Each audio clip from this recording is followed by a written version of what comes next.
안녕하세요. 종로학원 한월교육 교재연구소 임승열입니다. 반갑습니다.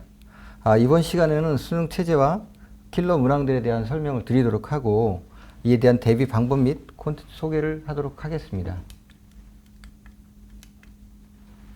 먼저 2022학년도 수능의 주요 특징을 좀 살펴보도록 하겠는데요. 총 4가지 특징이 좀 있습니다. 국어, 수학과 직업탐구의 영역 같은 경우는 공통과목과 선택과목 체제로 바뀌게 되는데요.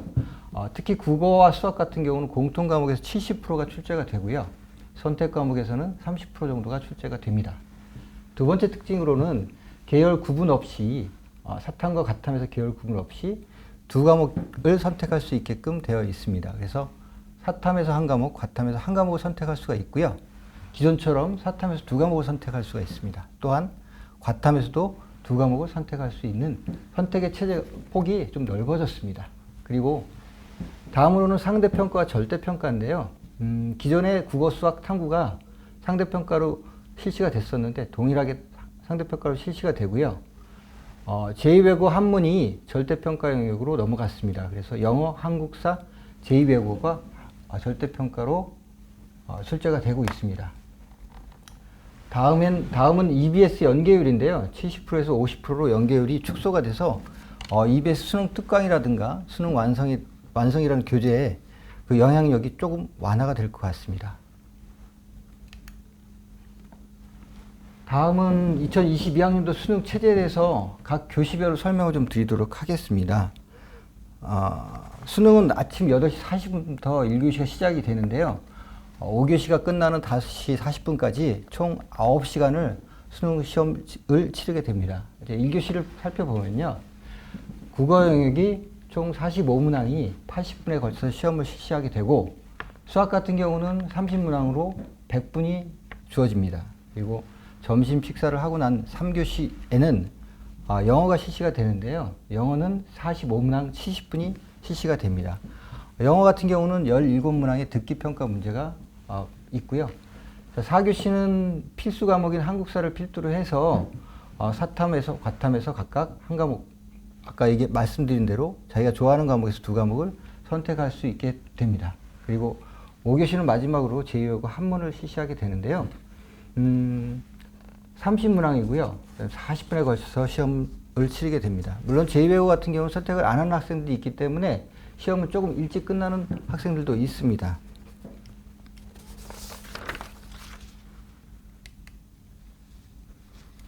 다음은 수능 세부 영역에 대한 세부 사항을 한번 말씀드리도록 하겠습니다. 국어 같은 경우는 공통과목과 선택과목으로 분리가 된다고 말씀을 드렸지 않습니까?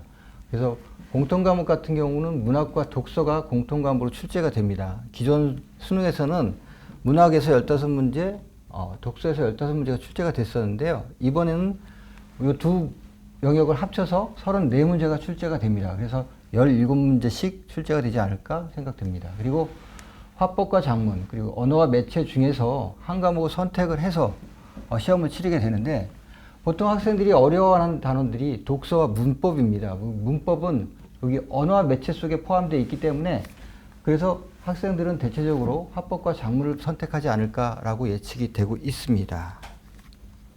수학 영역은 영어 영역 건너뛰고요. 수학 영역 같은 경우도 수원, 수투가 공통 과목으로 출제가 되고 확률과 통계, 미적분, 기하는 선택 과목으로 8문제씩 자기가 선택을 해서 풀게 되는데요. 학생들이 보통 이제 경향은 좀 쉬운 문제를 선택하는 경향이 좀 있죠. 이 세 과목 중에서 제일 좀 쉽다라고 판단할 수 있는 게 확률과 통계인 거고요. 근데 이제 자연계 상위권 대학들이 지정한 것이 있습니다. 그래서 상위권 대학들은 미적분과 기하에서 반드시 택하게끔 자연계열 쪽 진학하는 학생들은 그렇게 했기 때문에 확률과 통계 그리고 미적분에서 선택이 좀 많을 것으로 예상이 됩니다.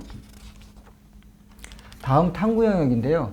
탐구 영역 총 9과목이 있습니다. 사탐 같은 경우 9과목이 있고 과탐은 물리학 1, 2, 화학 1, 2, 생명과학 1, 2, 지구과학 1, 2 총 17개 과목에서 아까 말씀드린 대로 두 과목을 선택하게 되는데 고등학교 교육과정을 살펴보면 2학년 때, 3학년 때 각각 대략 한 3과목씩 선택을 하게 됩니다. 그렇게 된다고 하면 내신과 수능을 준비하는 3학년 단계에서 자기가 수능을 보는 그런 과목을 선택을 하게 되면 아무래도 내신과 수능을 같이 준비할 수 있기 때문에 조금 더 시간을 더 편리하게 쓸 수가 있습니다. 그리고 제2여고 한문 같은 경우는 총 9개 과목인데요. 이번에 아까 말씀드린 대로 절대평가로 바뀌면서 아랍어 집중 현상은 아마도 좀 해소가 될 것 같고요. 중학교 과정에서도 제2외국어를 배웁니다. 그래서 수능에서 내가 어떤 제2외국어를 배우게 된다, 치르게 된다고 하면 중학교 과정에서도 미리 연계해서 선택을 하는 게, 자기가 잘하는 과목을 선택하는 게 도움이 될 거라고 생각됩니다. 다음은 국수형 킬러 문항에 대해서 설명드리도록 하겠습니다.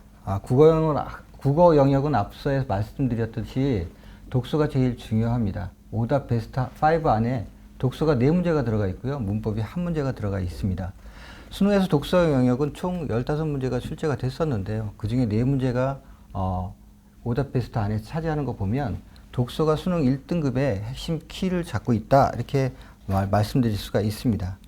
그래서 초등학교 때부터 다양한 분야의 책을 읽고 핵심을 파악하는 훈련을 하게 된다고 하면 수능 독서에 대비하는 방법으로 아주 적절한 방법일 거라고 생각이 되고요.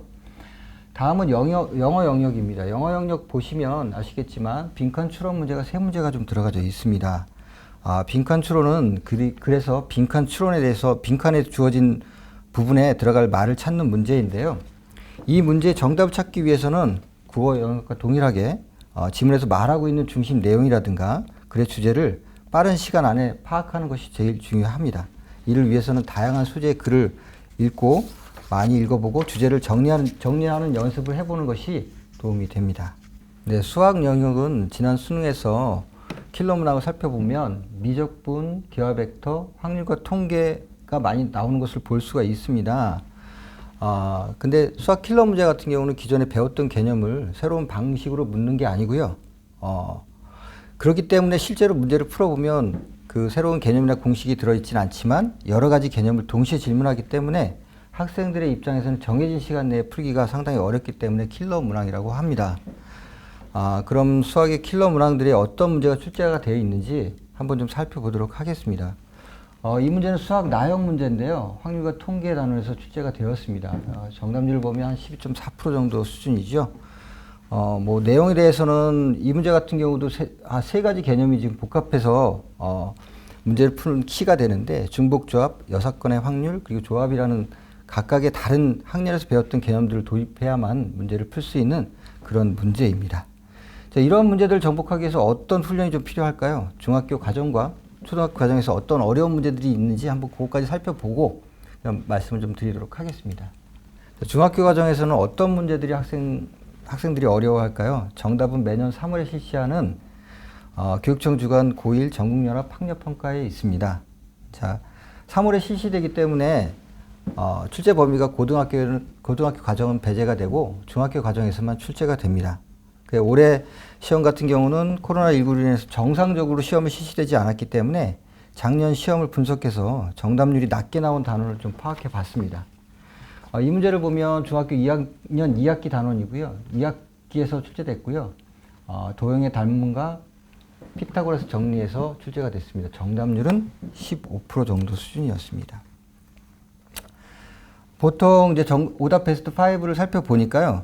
그 원의 성질, 도형의 단문, 그리고 2차 함수 단원에서 출제된 문항들이 오답 베스트 5를 차지를 했고요. 초등과정 같은 경우는 경시대 문제들을 한번 좀 살펴봤습니다. 경시대에서 학생들이 어떤 문제들이 좀 어렵게 봤는지 이런 것들을 좀 살펴보면요. 초 6학년 도형 문제들이 상당히 좀 어렵게 학생들은 경시대임에도 불구하고 0.6%의 정답률을 좀 보였고요. 또 자료와 가능성 문제, KMC 인증시험 30일의 문제도 정답률 5.1%. 이 부분 같은 경우는 앞서 얘기했던 수능 문제에서 확률과 통계하고 연결되는 그런 문제이고요. 도형 같은 경우도 기하라든가 수능 쪽에서 그런 부분과 연결되는 그런 문제입니다. 저희 회사에서는요, 이런 문제들을 대비하기 위해서 학생들에게 프리미엄 맥스라는 책을 출시를 하였습니다. 그 프리미엄 맥스는요, 경시대 문제들을 영역별로 분리를 했습니다. 수와 연산, 도형 측정, 규칙성과 자유와 가능성. 그리고 중등 1학년에서 3학년까지는 수와 연산, 문자식 함수, 그리고 기하, 확률과 통계 이렇게 구분을 해서 저희가 책을 출판을 했고요. 특징을 보면 문항의 난이도, 정답률별로 문제를 배치를 했습니다. 그래서 내 수준에 맞게 차근차근 학습을 할 수 있고요. 쉬운 문제라 하더라도 그 문제를 틀리지 않게, 계산 실수가 나지 않게 문제를 풀어보는 연습을 하고 난 다음에 고난이도 문제들을 접근하는 방식으로 저희가 준비를 했습니다. 그리고 또 아까 말씀드린 것처럼 수능에서의 그 여러 가지 개념들이 혼합되어 있는 이런 문제들이 그런 문제들은 사고력을 요하는 문제들이거든요. 그런 문제들 같은 경우는 이렇게 사고력 수학 문제를 초등학교 때부터 연습을 하게 되면 그런 문제들을 충분히 좀 대비를 할 수 있고요. 그래서 상위권을 도전하는 학생들은 이런 책들을 저희가 추천을 드립니다. 그리고 다음에 예비평가 문제도 있습니다. 그래서 우리 아이 중학교 학생들이라고 하면 우리 아이 실력이 어느 정도 수준이 되는지 한번 테스트를 해보고자 하는 학생들 같은 경우는 저희가 그 원점수별로 각각의 등급을 추정을 해드립니다. 그래서 몇 점 정도를 맞으면 1등급이다, 2등급이다 추정을 할 수 있으니까 우리 아이가 이 정도 수준에서 수능을 몇 등급을 맞을 수 있겠구나. 이건 단지 예측입니다. 예측이기 때문에 거기에 아주 몰입할 필요는 없지만 한번 테스트를 해보는 것도 의미가 있다라고 생각되어집니다. 네, 이상으로 콘텐츠 소개를 마치도록 하고요. 학부모님들께는 지금 그 문자로 저희가 이런 판매되는 책들이라든가 프로그램들이 문자로 URL 갔습니다. 그래서 URL 보시고 구입하고자 하는 부분들 택하셔서 구입을 하시면 댁으로 배송해 드리도록 하겠습니다. 네, 이상으로 마치겠습니다. 감사합니다.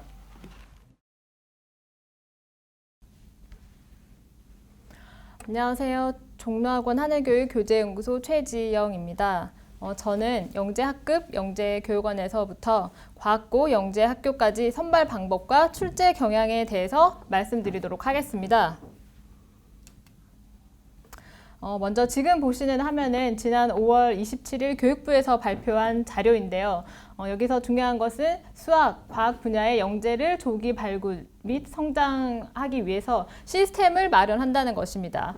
즉 초등학교, 중학교 영재학급 영재교육원에서부터 고등학교 및 대학 등으로의 교육과정 및 진로 진학 연계를 강화하겠다는 것인데요. 영재교육 대상자 수를 한번 알아보겠습니다.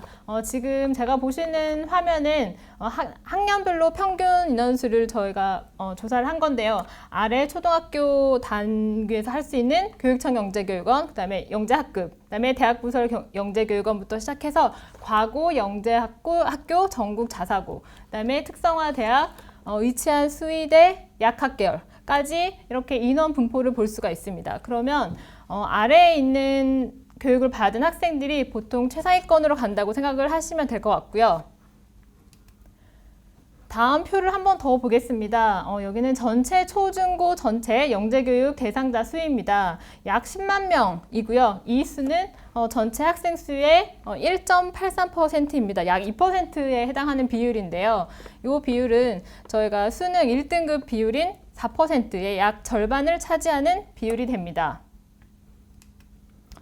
그러면 최상위권 대학별 선발 인원도 한번 알아보겠습니다. 카이스트 같은 대학기술 특성화 대학 선발 인원과 의치한 수의대 그리고 2022학년도에 선발하는 약대 선발 인원까지 합해 보았는데요. 이 수치는 약 8,100명이었습니다. 이 수도 마찬가지로 약 2%에 달하는 것을 알 수 있는데요. 앞에서 본 비율과 지금 보시는 비율이 비슷한 것을 알 수 있는데 결국 앞에서도 보여드렸다시피 초, 중 단계에서 영재교육원, 영재학급을 다니는 학생들이 주로 대부분 최상위권에 진학을 한다라고 생각을 하시면 될 것 같습니다. 그러면 아마 이제 제가 여러 가지 표를 보여드렸으니까 이제 내 아이가 최상위권 대학으로 가기 위해서는 어디서부터 시작을 해야 되는지 가늠이 되실 텐데요. 처음 시작인 영재교육원, 영재학급부터 살펴보도록 하겠습니다. 영재교육원 선발 분야는 수학, 융합, 수학, 과학 여러 가지 분야가 있는데요. 그 중에서 수학, 융합, 수학 분야, 그 다음에 과학 분야 이렇게 세 가지 분야가 차지하는 비율이 약 70% 이상이 됩니다. 그리고 영재교육원 같은 경우에는 보통 주말을 이용해서 수업을 진행을 하고 프로젝트식으로 수업을 합니다. 그리고 영재교육원은 보통 비슷한 지적 호기심을 가진 학생들, 또래의 친구들이 같이 수업을 하기 때문에 오히려 더 내가 좋아하는 과목에 대한 흥미를 더 느끼게 되고 더 깊이 있는 연구를 할 수가 있습니다. 그리고 영재교육원에서 활동한 내용들이 결국은 내 아이의 포트폴리오가 되는데요. 그러면 영재교육원 선발 방법에 대해서 보겠습니다. 영재교육원은 크게 교육청 영재교육원과 대학부설 영재교육원이 있습니다. 선발 방법은 교육청의 경우는 관찰 추천 방식으로 진행이 되고요. GED를 통해서 지원하신 다음에 학교에서 추천을 받아서 지필고사 형태인 영재성 검사, 창의적 문제 해결력 평가 및 면접 평가를 치르게 됩니다. 그리고 대학부설 영재교육원은 대학별로 상이하기는 하나 대부분 서류평가, 심층 면접으로 선발을 하게 됩니다. 그러면 제가 아까 지필고사 형태라고 말씀을 드렸는데 영재성 검사, 창의적 문제 해결력 평가, 면접 평가, 그다음에 대학 부설에서 치르는 심층 면접 어떤 식으로 문제가 나오는지 한번 보도록 하겠습니다. 지금 보시는 문항은 2020학년도 서울시 교육청 영재교육원 수학 문제였습니다. 마방진을 활용한 사고력 문항이라고 볼 수 있고요. 다음 또 보겠습니다. 길이가 20인 모양 자를 이용해서 문제를 푸는 이런 내용으로 구성이 되어 있는데 지금 보시는 것과 같이 영재교육원에서 출제되는 수학 문항의 경우는 대부분 이렇게 사고력 문항으로 출제가 되고 있습니다. 이런 사고력 문항 유형 같은 경우에는 학생들이 내가 사고력 문항을 경험을 해본지 유무가 굉장히 중요하다고 할 수 있는데요. 어렸을 때부터 이런 사고력 유형을 많이 접해본 학생이 아마 이런 시험에서도 유리하리라고 생각이 됩니다. 과학 문항도 한번 보겠습니다. 과학 같은 경우에는 교과 심화를 기본으로 한 창의성 문항이 주로 출제가 되는데요. 문제 한번 보겠습니다. 초등학교 3학년에 출제된 문항이었고요. 다음은 4학년에서 출제된 문항이었습니다. 와카오터를 활용한 이런 문항들이 출제가 되었고 그다음에 영화죠. 스파이더맨과 앤트맨을 활용한 창의성 문항이 출제되기도 하였습니다. 그리고 지금 제가 보여드리는 실험 설계에 관련한 문항들은 제가 앞으로 설명해 드릴 영재학교 2단계, 3단계에서 자주 출제되는 실험 설계 유형의 문항입니다. 이런 문항들이 초등학교 단계에서는 어떻게 출제가 되는지 보시라고 보여드립니다. 네, 그래서 영재교육원에 우리 학생과 학부모님이 관심이 있으시다면 좀 제가 아까 미리 접해보는 걸 추천을 드렸는데요. 영재교육원 선발고사 대비 파이널 교재입니다. 저희 교재고요. 이 교재의 내용을 화면으로 보여드리니까 이런 문제를 좀 연습을 하면 우리 아이가 나중에 도움이 되겠다 하시면 될 것 같습니다. 문제 보겠습니다. 이런 문제들이 수록이 되어 있고 영재교육원 출제되었던 문항입니다. 이런 문제도 실험 설계하는 문제가 실제로 책에 있었고 출제된 문항이고요. 네, 그러면 다음은 영재학교입니다. 영재학교는 보통 2단계 전형은 5월에 시험을 치르게 되는데요. 지금 이번 연도 같은 경우에는 6월 14일 날 2단계 전형이 치러졌습니다. 그러면 간략하게 8개 영재학교에 대해서 출제 경향을 분석해 보도록 하겠습니다. 먼저 서울과고입니다. 서울과고의 경우 약 2년 전까지만 해도 고난도 경시형 문항이 주로 출제가 되었습니다. 그런데 최근에는 트렌드가 약간 융합 문항이 다수 출제되는 것으로 바뀌었는데요. 영역 간 융합이라던가 수학 융합 문항들이 많이 출제가 되었습니다.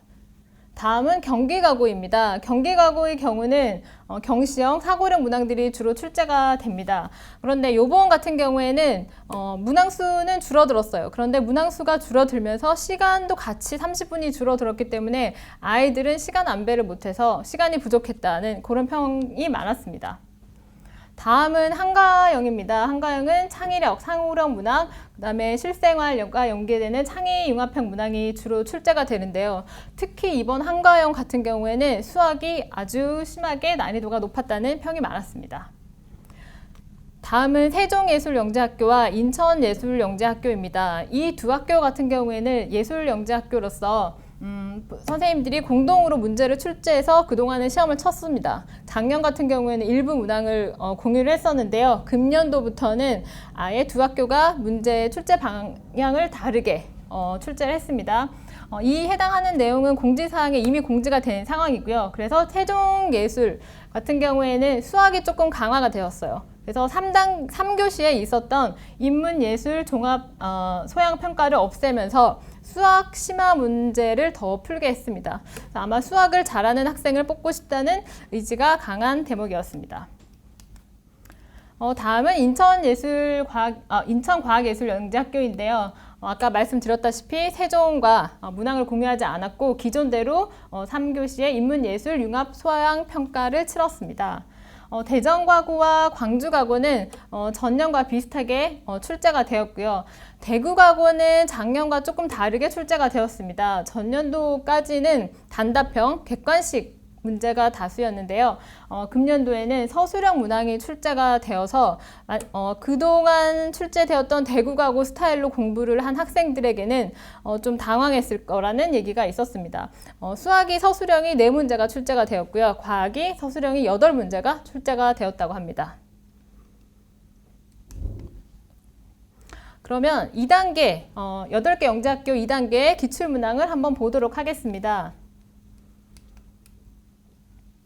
경시형으로 출제되었던 문항이고요. 경기가고에서 출제된 사고력 유형의 문항입니다. 한가형에서 출제된 사고력 문항이고요. 그다음에 경기가고에서 출제된 문항입니다. 그다음에 세종과학예술영재학교에서 출제된 문항이고요. 대전과학고등학교에서 출제된 문항이고요. 이거는 서울과고에서 출제된 문항이었습니다. 그리고 경기과고에서 출제된 문항이었고요. 한가형에서 출제된 문항이었습니다. 다음으로는 과학고입니다. 과학고는 거의 서류, 면담, 소집 면접 형태로 진행이 되는데요. 소집 면접의 경우에는 수학, 과학, 문항에 적힌 질문지를 주고 문제 풀이할 시간을 줍니다. 일정 시간 준 다음에 내가 풀이한 방법을 면접관 앞에서 구술로 설명하는 방식으로 대부분 진행이 됩니다. 아래에 보시는 화면은 한성세종과학고등학교 소집 면접 문항이었습니다. 다음도 마찬가지로 한성세종과고 소집면접 문항이었습니다. 이러한 문항들이 출제가 영재학교 과학고에 출제가 되고 있고요. 그래서 저희 하늘교육에서는 이러한 문항들을 분석을 해서 대비 문제집을 발간을 하였습니다. 영재학교 대비 수학편, 과학편 교재인데요. 오른쪽에 보이시는 거는 저희 교재에 들어있는 문항들, 문항 유형들이고 왼쪽에 보이시는 거는 과학영재학교에서 출제된 문항 유형입니다. 문항 유형을 서로 비교해보고 이런 문항을 좀 연습을 하면 우리 아이에게 도움이 되겠다 하신 분들은 관심 있게 보시면 될 것 같습니다. 계속 보여드리겠습니다.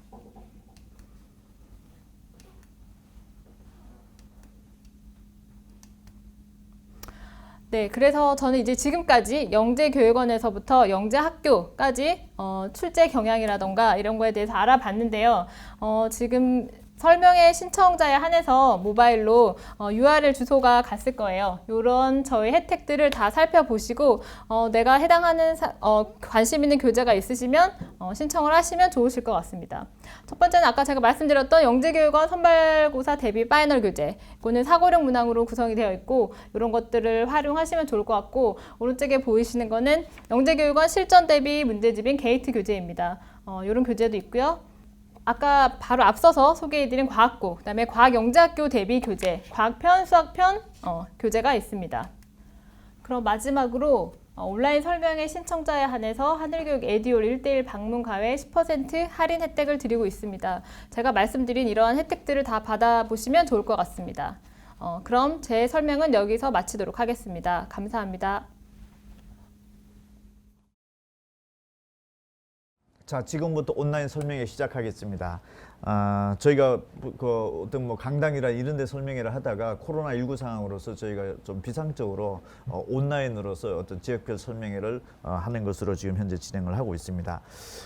제가 지금 말씀드리는 자료는 여러분들이 이미 예약하신 어떤 카카오톡을 통해서 여러분 자료 제공이 되었습니다. 그래서 여러분들이 자료를 참고를 하시고 제가 자료 위주로서 중요한 부분만 좀 짧게 브리핑을 드리도록 하겠습니다.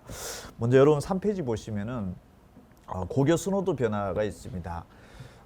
이미 특목고 자사고가 금년도 기준 초등학교 5학년부터는 일괄적으로 일반고로 전환된다라고 이미 발표를 했었죠.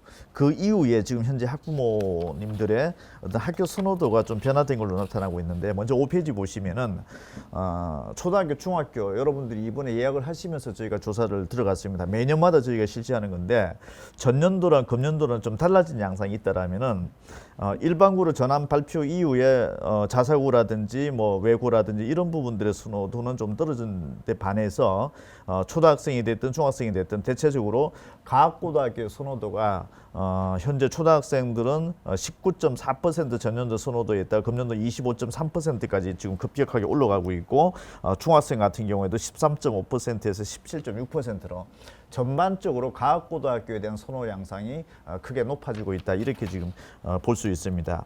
6페이지 보시면은 전체 선호도는 뭐 외대, 부고, 서울과학고 순서로 나타나고 있고, 7페이지 초등학교 같은 경우에는 서울과학고등학교가 가장 선호도가 높은 영재학교로 지금 현재 나타나고 있습니다.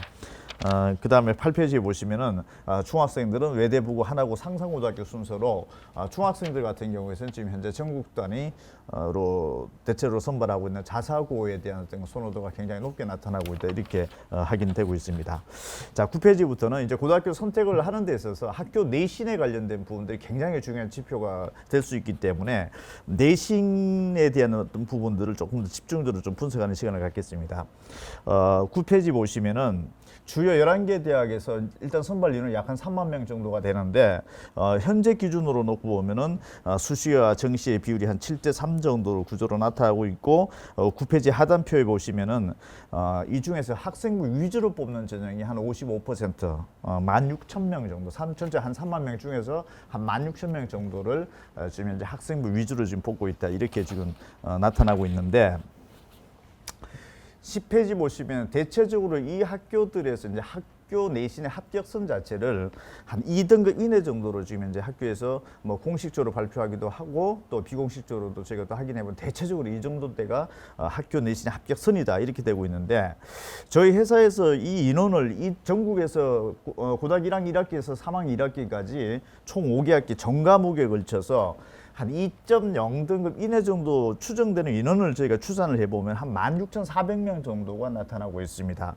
뭐 일반고, 지역 자사고, 외고, 전국 자사고 이 순서대로 대체적으로 이제 추정은 이루어지는데, 압도적으로 일반고 고등학교가 사실은 2등급 이내 인원이 뭐 학교 자체가 많으니까 뭐 그런 결과가 나타나고 있는데, 반대로 지역 자사고나 외고나 뭐 전국 단위 자사고 같은 게 거의 2등급 이내에 들어온 인원 자체는 사실 전국적으로 놓고 본다 하더라도 몇십 명밖에 안 되는, 아주 거의 없다, 이 정도 이제 상황으로 저희가 추정이 되고 있고, 또 10페이지에 보시면은 주요 이제 11개 대학 정도에서 학교 내신 합격선 자체를 한 2등급 이내 정도를 지금 공식적으로 발표 또는 비공식적으로 저희가 지금 확인이 되고 있는데, 고등학교 1학년 1학기에서 3학년 1학기까지 총 5개 학기 동안에 2등급 이내 정도 학교 내신에 분포되는 학생들은 한 16,000명 정도로 저희가 추산이 되고 있습니다. 일반고가 거의 압도적으로 거의 한 97% 학생들은 일반고 출신들이고, 나머지 청목고 자사고 학생들은 사실상 학교 내신이 2등급 이내 들어오는 학생들은 거의 없다. 그만큼 경쟁 구조도 세기 때문에 그 학생들이 어떤 그 학교 내신 따기 그만큼 어렵다는 얘기죠. 그러니까 다시 얘기하면은 전국에서 2등급 이내 정도, 주요 한 10개 대학 정도 갈 수 있는 학생들의 한 97% 정도는 일반고 학생들이 차지를 하고 있고, 학교 내신 상황으로 봤을 때는 나머지 특목고나 자사고라든지 이런 학교 학생들은 사실상 거의 없을 정도로 지금 추정이 되고 있다, 이런 상황이고, 그 다음에 또 내신을 2등급 안에 들어오는 학생들 중에서 수능 성적을 한번 살펴보면 전국에 한 16,000명 정도가 2등급 안에 들어오는데, 이 16,000명 중에서 수능 점수 자력으로, 수능 점수로 이 대학의 정시 지원이 또 합격할 가능성이 있는 학생들은 한 5,600명 정도로 추정이 되는 걸로 된다라고 하면은, 사실 16,000명의 2등급 이내 들어온 학생들 중에서 수능 성적으로 자력으로 갈 수 있는 학생들은 한 34% 정도, 나머지 거의 한 70% 정도 학생들은 사실 학교 내신만 따놓았지 수능 성적으로 저 대학을 갈 수 있을 정도의 수준대 학생들은 한 30%밖에 안 된다 이렇게 볼 수 있고 일반고로 또 따져보면은 한 33.0% 정도가 나타나고 있는 걸로 이게 그러니까 내신은 돼 있는데 수능까지 동시에 충족된 학생들은 이 정도 나타나는 걸 지금 확인이 되고 있고 학교 내신은 2등급 안에 못 들어왔지만 벗어나죠. 사실 3, 4, 5등급이지만은 수능 성적으로 놓고 봤을 때는 이 대학에 지원이 가능할 수 있는 것으로 추정되는 인원들은 한 6,800명 정도로 또 추산이 되고 있습니다. 그다음에 또 재수생들이 있죠. 재수생들 중에서 또 수능 점수로서 이 주요 한 10개 대학에 지원 가능한 학생들 한 9,600명. 그럼 전체적으로 놓고 봤을 때 11페이지 보면 중간 그 테이블 보면은 학교 내신만 갖춰진 학생들이 한 10,000명 정도. 그다음에 내신과 수능 동시에 또 맞춰진 학생들이 한 5,600명 정도. 그다음에 수능 성적만 또 갖춰진. 내신은 벗어났지만 수능 성적만 갖춰진 학생이 한 6,800명. 재수생들이 한 9,600명 정도 본다라고 하면은 학교 내신은 사실은 좀 제껴놓고 수능 성적 자력으로서 이 주요 한 10개 대학을 갈 수 있는 학생들 한 22,000명 정도 추정이 되는 거죠. 나머지 한 10,000명대 학생들은 사실 학교 내신만 갖춰놓았던 학생들이다 이렇게 볼 수가 있는데 여기 11페이지 중간표에 보시면은 그 외고나 국제고 같은 경우에 내신 또는 내신과 수능을 동시에 충족된 학생들은 거의 없죠. 거의 없는데 오른쪽에 가보시면은 서울대학교 합격생으로 놓고 보면은 학교 내신 갖춰놓은 학생들은 거의 없는데 이 외고나 국제고 출신 중에서 서울대학교를 갔던 학생들의 거의 한 7, 80%는 또 수시로 지원했다는 얘기가 되는 거죠. 수시에 합격을 했다. 그렇다면은 학교 내신 성적은 2등급대 자체가 안 나오는데 서울대 합격생 숫자를 놓고 보면 거의 한 7, 80%대 학생들은 또 수시로 갔다라고 하는 걸 놓고 봤을 때 학교 내신만 사실은 따놨다고 해가지고서 결코 어떤 이런 대학들이 또 보장이 될 수 있는 이런 구조는 또 아니다라는 얘기가 되는 거고 또 반대로 학교 내신이 설사 국에 들어온 학생들 거의 없음에도 불구하고 최상위권 대학은 오히려 수시에 합격하는 학생이 이만큼 더 많다는 얘기 자체는 어떤 그 내신과 어떤 주요 대학의 입시의 어떤 상관관계가 바로 어떻게 보면 1대1로 바로 매칭이 되고 있다 이렇게는 볼 수 없다라는 대목이 확인될 수 있고 자 12페이지에 보시면은 전국 17개 시도를 지역별로 또 분류를 해보면은 서울 소재 학생들이 이 주요 한 11개 대학에 갈 수 있는 정도로 추정되는 학생들이 한 6,000명 정도가 추산이 되는데 이 중에서 내신만 갖춰놓은 학생들이 한 33%, 내신과 정시를 동시에 충족으로 갖춰놓은 학생들이 한 21%, 수능만 했던 학생들이 한 12.9%, 재수생이 33%. 전국적인 상황을 놓고 보면은 주요 11개 대학에서 그 지원이 가능한 학생들 중에서 한 40% 정도는 내신만 갖춰놓은 학생들이고 나머지 한 60% 정도대 학생들은 뭐 재수생이 됐든지 아니면 재학생이 됐든지 간에 수능 점수가 이미 좀 기확보된 학생들이 한 60% 정도는 된다 이렇게 데이터 해석을 할 수가 있습니다. 13페이지로 가보시면은 이건 서울 25개 구로 또 정밀하게 들어가서 봤던 자료인데 강남구 한번 보시면은 한 1,100명 정도가 추정이 되는데 강남구 1,100명 정도 되는 학생들이 서울 소재 한 11개 대학 정도 갈 수 있는 그 지원권 에리아 안에 들어온다라고 볼 수가 있는데 이 중에서 학교 내신으로 갖추는 학생들은 한 3.7%밖에 안 된다라는 거죠. 대부분의 거의 한 90% 이상 대 학생들은 지금 현재 수능 점수로서 뭔가 좀 현재 컨디션을 갖춰놓고 있는 것이지 학교 내신의 컨디션을 갖춰놓은 학생들은 한 3.7%밖에 안 된다라는 거. 나머지 지역 상황들도 있는데 뭐 예를 들어 나머지 어떤 반대적인 상황이 있죠. 내신만 갖춰놓고 있고 수능 점수는 아예 그냥 갖춰지지 않은 상황이라든지 이런 부분들을 지금 현재 전국 17개 시도도 지역별로 다 분석이 되어 있는데 지금 13페이지에서는 지금 저기 서울권 소재만 지금 현재 되어 있습니다. 나머지 부분들은 아마 지방권에서는 지방권 또 설명할 때도 다시 또 상세하게 또 설명을 드리도록 그렇게 되어 있습니다.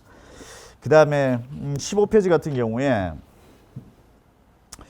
서울 주요대 지원 가능한 그 인원이 많은 학교들을 한번 뒤져보면은 실제적으로 그 내신만 갖춰놓는 학교는 거의 없다라고 볼 수 있죠. 지금 내신이 됐든 수능이 됐든 이 주요 한 11개 대학을 갈 수 있을 정도의 그 분포도 자체가 많은 고등학교를 분석을 해보면은 사실 학교 내신보다는 수능이 동시에 갖춰졌거나 아니면 뭐 재수생 비율이 좀 높다라든지 이런 부분들의 분포도가 나타나는 것들이 좀 특징적이다라는 걸 볼 수가 있습니다. 지방권 소재 학교들도 저희 설명의 자료에서 또 뒷부분에서 또 설명을 드릴 겁니다. 16페이지에 보시면은 자 그러면은 수시에서 이제 학교 내신은 어느 정도 갖춰졌다라는 가정하에 그 수시에서도 수능 최저를 보는 대학이 있고 안 보는 대학들이 있는데 주요 여기 11개 대학 정도를 보면은 수시에서 수능 최저를 미반영하는 대학이 거의 한 80% 정도가 됩니다. 이 학생부 종합전형에서는. 그러니까 주요 한 11개 대학에서는 학생부 종합전형에서는 수능 최저를 아예 사실상 안 본다라는 거. 그러면은 학생부 교과 성적이 중요해진다는 얘기가 되는 거고 지금까지 분포도를 놓고 봤을 때 학교 내신 성적은 되는데 수능 성적이 안 되는 학교라든지 이런 지역들이 굉장히 많이 있죠. 그렇다면은 비교과 영역 자체도 학생부 교과 성적 못지않게끔 비교과 자체가 교과와 관련된 부분들에 대해서 뭔가 경쟁력을 갖추어 나왔느냐 그렇지 않느냐에 따라서 굉장히 영향력이 좀 달라질 수도 있다 이렇게 해석이 될 수가 있고 대신에 또 학생부 교과 학교 내신 위주로 뽑는 전형에서는 주요 여기 뭐 고대라든지 한양대 같은 경우에 지금 현재 수능 체제를 반영을 하고 있는데 이 반영을 하고 있는 전체적인 비율 자체를 보면 한 70% 정도. 그러니까 학교 내신 위주로 뽑는 전형에서는 교과 성적 위주로 뽑는 전형에서는 수능 체제도 동시에 요구를 하고 있는 것이 그냥 70% 정도 된다 이렇게 볼 수 있고 17페이지가 각 학교별로 본 체제 요구 사항입니다. 18페이지 전국 17개 시도로 봤을 때 내신 2등급 이내 들어오는 학생들 중에서 3개 영역에서 한 2등급 이내를 충족하는 비율을 분석을 해보면은 전국에서 2등급 안에 들어오는 학생들 중에서 3개 영역에서 2등급 이내를 갖춘 학생으로 추정이 되는 건 한 52.7% 정도 됩니다. 그러니까 절반 정도는 3개 영역에서 2등급이 지금 현재 안 들어오고 있다 이렇게 볼 수가 있는 거고 2개 영역에서 2등급 정도를 맞춘 학생들은 거의 한 76.5%. 그렇다면은 최소한 학교 내신 2등급 안에 들어오면서 두 과목 정도에서는 전국에서 한 11% 안에 들어온 학생들의 대열에 들어온 학생들 거의 한 80% 가까이 된다라는 것들을 좀 참고를 하면서 2등급 이내 들어오면서 최소한 두 과목에서만큼은 어떤 절대적인 어떤 그 한 11% 안에 들어올 정도의 어떤 경쟁력을 갖추는 것이 일반적으로 내신 경쟁력과 수능 경쟁을 놓고 봤을 때 대충 어떤 비슷한 어떤 그 경쟁 구도에 들어갈 수 있다 이렇게 추정이 되고 있습니다. 19페이지 같은 경우에는 지금 현재 서울 25개 구로 놓고 봤을 때 강남구 학생들 중에서 그 학교 내신 2등급 안에 들어온다. 그러면 3개 영역에서 2등급 안에 들어온 학생들은 한 96% 정도로 되고 2개 영역에서 2등급이 들어온다. 거의 100% 정도로 지금 현재 추정이 되고 있는 게 되기 때문에 서울 지역 내에서 나머지 지역이라든지 또는 전국 시군구 지역별로 자료도 또 공개가 드릴 텐데 한번 참고를 해보시면서 여러분들이 거주하고 있는 지역에서 학교 내신과 어떤 수능 최저의 충족 어떤 그 비율 이런 부분들을 한번 잘 살펴보시기 바랍니다. 자, 지금부터는 이과 최상위권대에 대한 학생들에 대한 분석인데 20페이지입니다. 의대, 치대, 한의대, 수의대, 약대가 전국적으로 한 6,400명 정도. 약대는 이제 내년도 올해 고등학교 2학년 학생들부터 이제 뽑게 되어 있는데 학부에서 뽑게 되어 있습니다. 자, 먼저 살펴보실 게 의대, 치대, 한의대, 수의대 수능을 정시에서는 당연히 수능 점수를 뽑으니까 수능이 반영이 되는 거고 수시에서도 수능 체제가 반영이 된다라고 하면은 수능이 적용이 된다는 얘기가 되죠. 그렇다면은 의대, 치대, 한의대, 수의대에서 이런 식으로 분석을 해봤을 때 86.2% 전체 모집 단위에서 86.2%는 수능을 요구하고 있다. 그래서 이과 최상위권 학생들은 학교 내신도 갖추어지는 것도 굉장히 중요하지만 이런 대학들에서 86.2% 정도가 수능을 요구하고 있는 것이기 때문에 이 부분도 어쨌든 중요한 어떤 걸 참고치로 해야 될 것 같고 뭐 전체 의대 같은 경우에 86.8%, 치대가 83%, 22페이지, 한의대가 91%, 수의학과가 79.4% 정도 전체 모집 단위에서는 수능을 좀 현재 요구를 하고 있다라는 거. 23페이지. 약대 현재 고등학교 2학년 학생들부터 이제 그 내년도 입시부터 이제 뽑게 되는 거죠. 전국에서 1,583명을 뽑는다고 이미 발표를 했기 때문에 1,583명이다라고 하면 사실 이과 최상위권 학생들이 그쪽으로 많이 빠져나간다라고 봤을 때는 일반 대학에서 자연계 학과에서는 아무래도 합격선에 대한 어떤 상당히 큰 영향력을 좀 미칠 수도 있는 부분이다 이렇게 볼 수가 있는데 2008학년도부터 약학 전문대학원 체제로 이제 바뀌어졌었는데 그 전에 이미 대학이 있었던 데가 23페이지 하단에 보면 왼쪽 편에 그 대학은 이미 그 이전부터도 고교 졸업생들을 뽑았던 게 있었어요. 있었고 신설약대 같은 연세대라든지 뭐 가천대 이런 대학들은 새롭게 만들어졌습니다. 그 전문대학원 체제에서. 그러니까 이 학교들은 지금까지는 서열을 매겨 본 적이 없는 거죠. 고등학교 졸업생들을 통해서 왼쪽에 표에 있는 거는 예전에 서열이 매겨져 봤던 경험이 있는 거고 지금 새롭게 만들어진 대학들은 사실은 고교 졸업생을 처음으로 뽑는 거기 때문에 순서가 어떻게 될지 굉장히 이제 중요한 관심 사안이 되고 있는 상황입니다. 24페이지. 자, 세계대학 순위, QS 세계대학 순위에서 약대 발표한 거 보면 서울대, 성대, 고대, 경희대, 한양대, 연세대 순서대로 현재 잡혀졌다는 게 나오고 있고 아무래도 이게 내년도부터는 학교 서열을 어떤 그 우수한 학생들이 얼마만큼 어느 대학에 가는지에 있어서 중요한 어떤 그 영향을 미칠 수 있는 지표일 것 같아서 저희가 뽑아봤고 밑에 부분들은 의학 관련 쪽에서는 서울대, 성대, 연대, 고대, 한양대, 경희대 이런 순서대로 되어 있습니다. 25페이지 저희 회사에서 현재 예상 순위를 뽑아본 겁니다. 자, 약대는 그 대학에서 의대가 있는지 없는지, 뭐 병원 관계 어떻게 되는 여러 가지 어떤 변수들이 복합적으로 이제 작용을 할 텐데 내년도부터는 이게 이제 본격적으로 저희도 나올 텐데 현재 저희 회사에서 추정을 해본다라면 25페이지 정도의 약대가 순서로 현재에서 설정되지 않을까라는 추정을 일단 해봅니다. 근데 현재 고등학교 2학년 학생들 또는 금년도 고3 학생들 중에서 굳이 재수를 해서라도 이런 어떤 의학 관련 쪽에 가고자 하는 학생들은 앞으로 이런 순위 자체가 굉장히 중요한 관심 지표가 될 것도 같습니다. 26페이지. 이런 이과 최상위권들이 의대 치대 정도를 목표로 한다라고 하면은 주요 대학에서 합격선 자체가 지금 1.5등급 이내 정도 들어와줘야 된다. 아까 주요 10개 대학에서는 한 2등급 이내 정도 들어오는 걸로 추산이 됐었는데 이과 최상위권들은 1.5등급 정도를 지금 현재 그 발표를 좀 하고 있고 또 추정도 그렇게 하고 있는데 전체적으로 1.5등급 안에 들어왔거나 또는 아예 의대라든지 이런 그 의대를 갈 수 있을 정도의 수능 점수가 나오는 학생들을 실제 추정을 해보면 한 2,800명 정도로 저희가 추정이 되고 있습니다. 이 2,800명 중에는 한 42% 정도는 학교 내신만 갖춰놓은 학생, 수능 성적은 안 갖춰져 있는데 학교 내신만 갖춰진 학생들은 한 42% 정도. 내신도 갖춰졌고 자력으로 수능으로도 갈 수 있는 학생들은 한 9.7% 정도 굉장히 떨어지고 있죠. 내신은 갖춰졌는데 수능이 그만큼 충족되는 학생들이 줄어든다는 얘기가 되죠. 그러면은 내신도 갖춰놓고 수능까지 같이 갖춰놓은 학생들이 어떻게 보면 가장 큰 경쟁력이 있는 학생들이 될 텐데 이게 한 9.7% 정도. 내신 아예 벗어났다. 수능 점수로 정시에 갈 수 있는 학생들이 한 20.4% 정도. 나머지는 재수생들이 한 27.6% 정도로 의대 정도를 갈 수 있을 정도의 어떤 그 성적대 분포도는 현재 이렇게 나타나고 있습니다. 전국 17개 시도를 놓고 보면은 서울 같은 경우에 한 570명 정도대가 좀 추정이 되고 있는데 서울 학생들 중에서는 이런 의대 진입권으로 봤을 때 지원이 가능할 만한 학생들의 스펙트럼을 보면은 한 34% 정도는 내신만 갖춰진 학생들. 사실 보장은 100% 개런티가 안 되는 거죠. 한 34% 정도는 내신만 갖춰졌다. 두 번째, 한 13.6% 정도는 내신도 갖춰졌고 수능도 갖춰졌다. 가장 경쟁력이 높은 학생들 한 13% 정도. 그다음에 수능만 갖춰졌다. 내신은 벗어났지만 수능 성적으로 자력으로 내신에 상관없이 갈 수 있는 학생들 한 20% 정도대.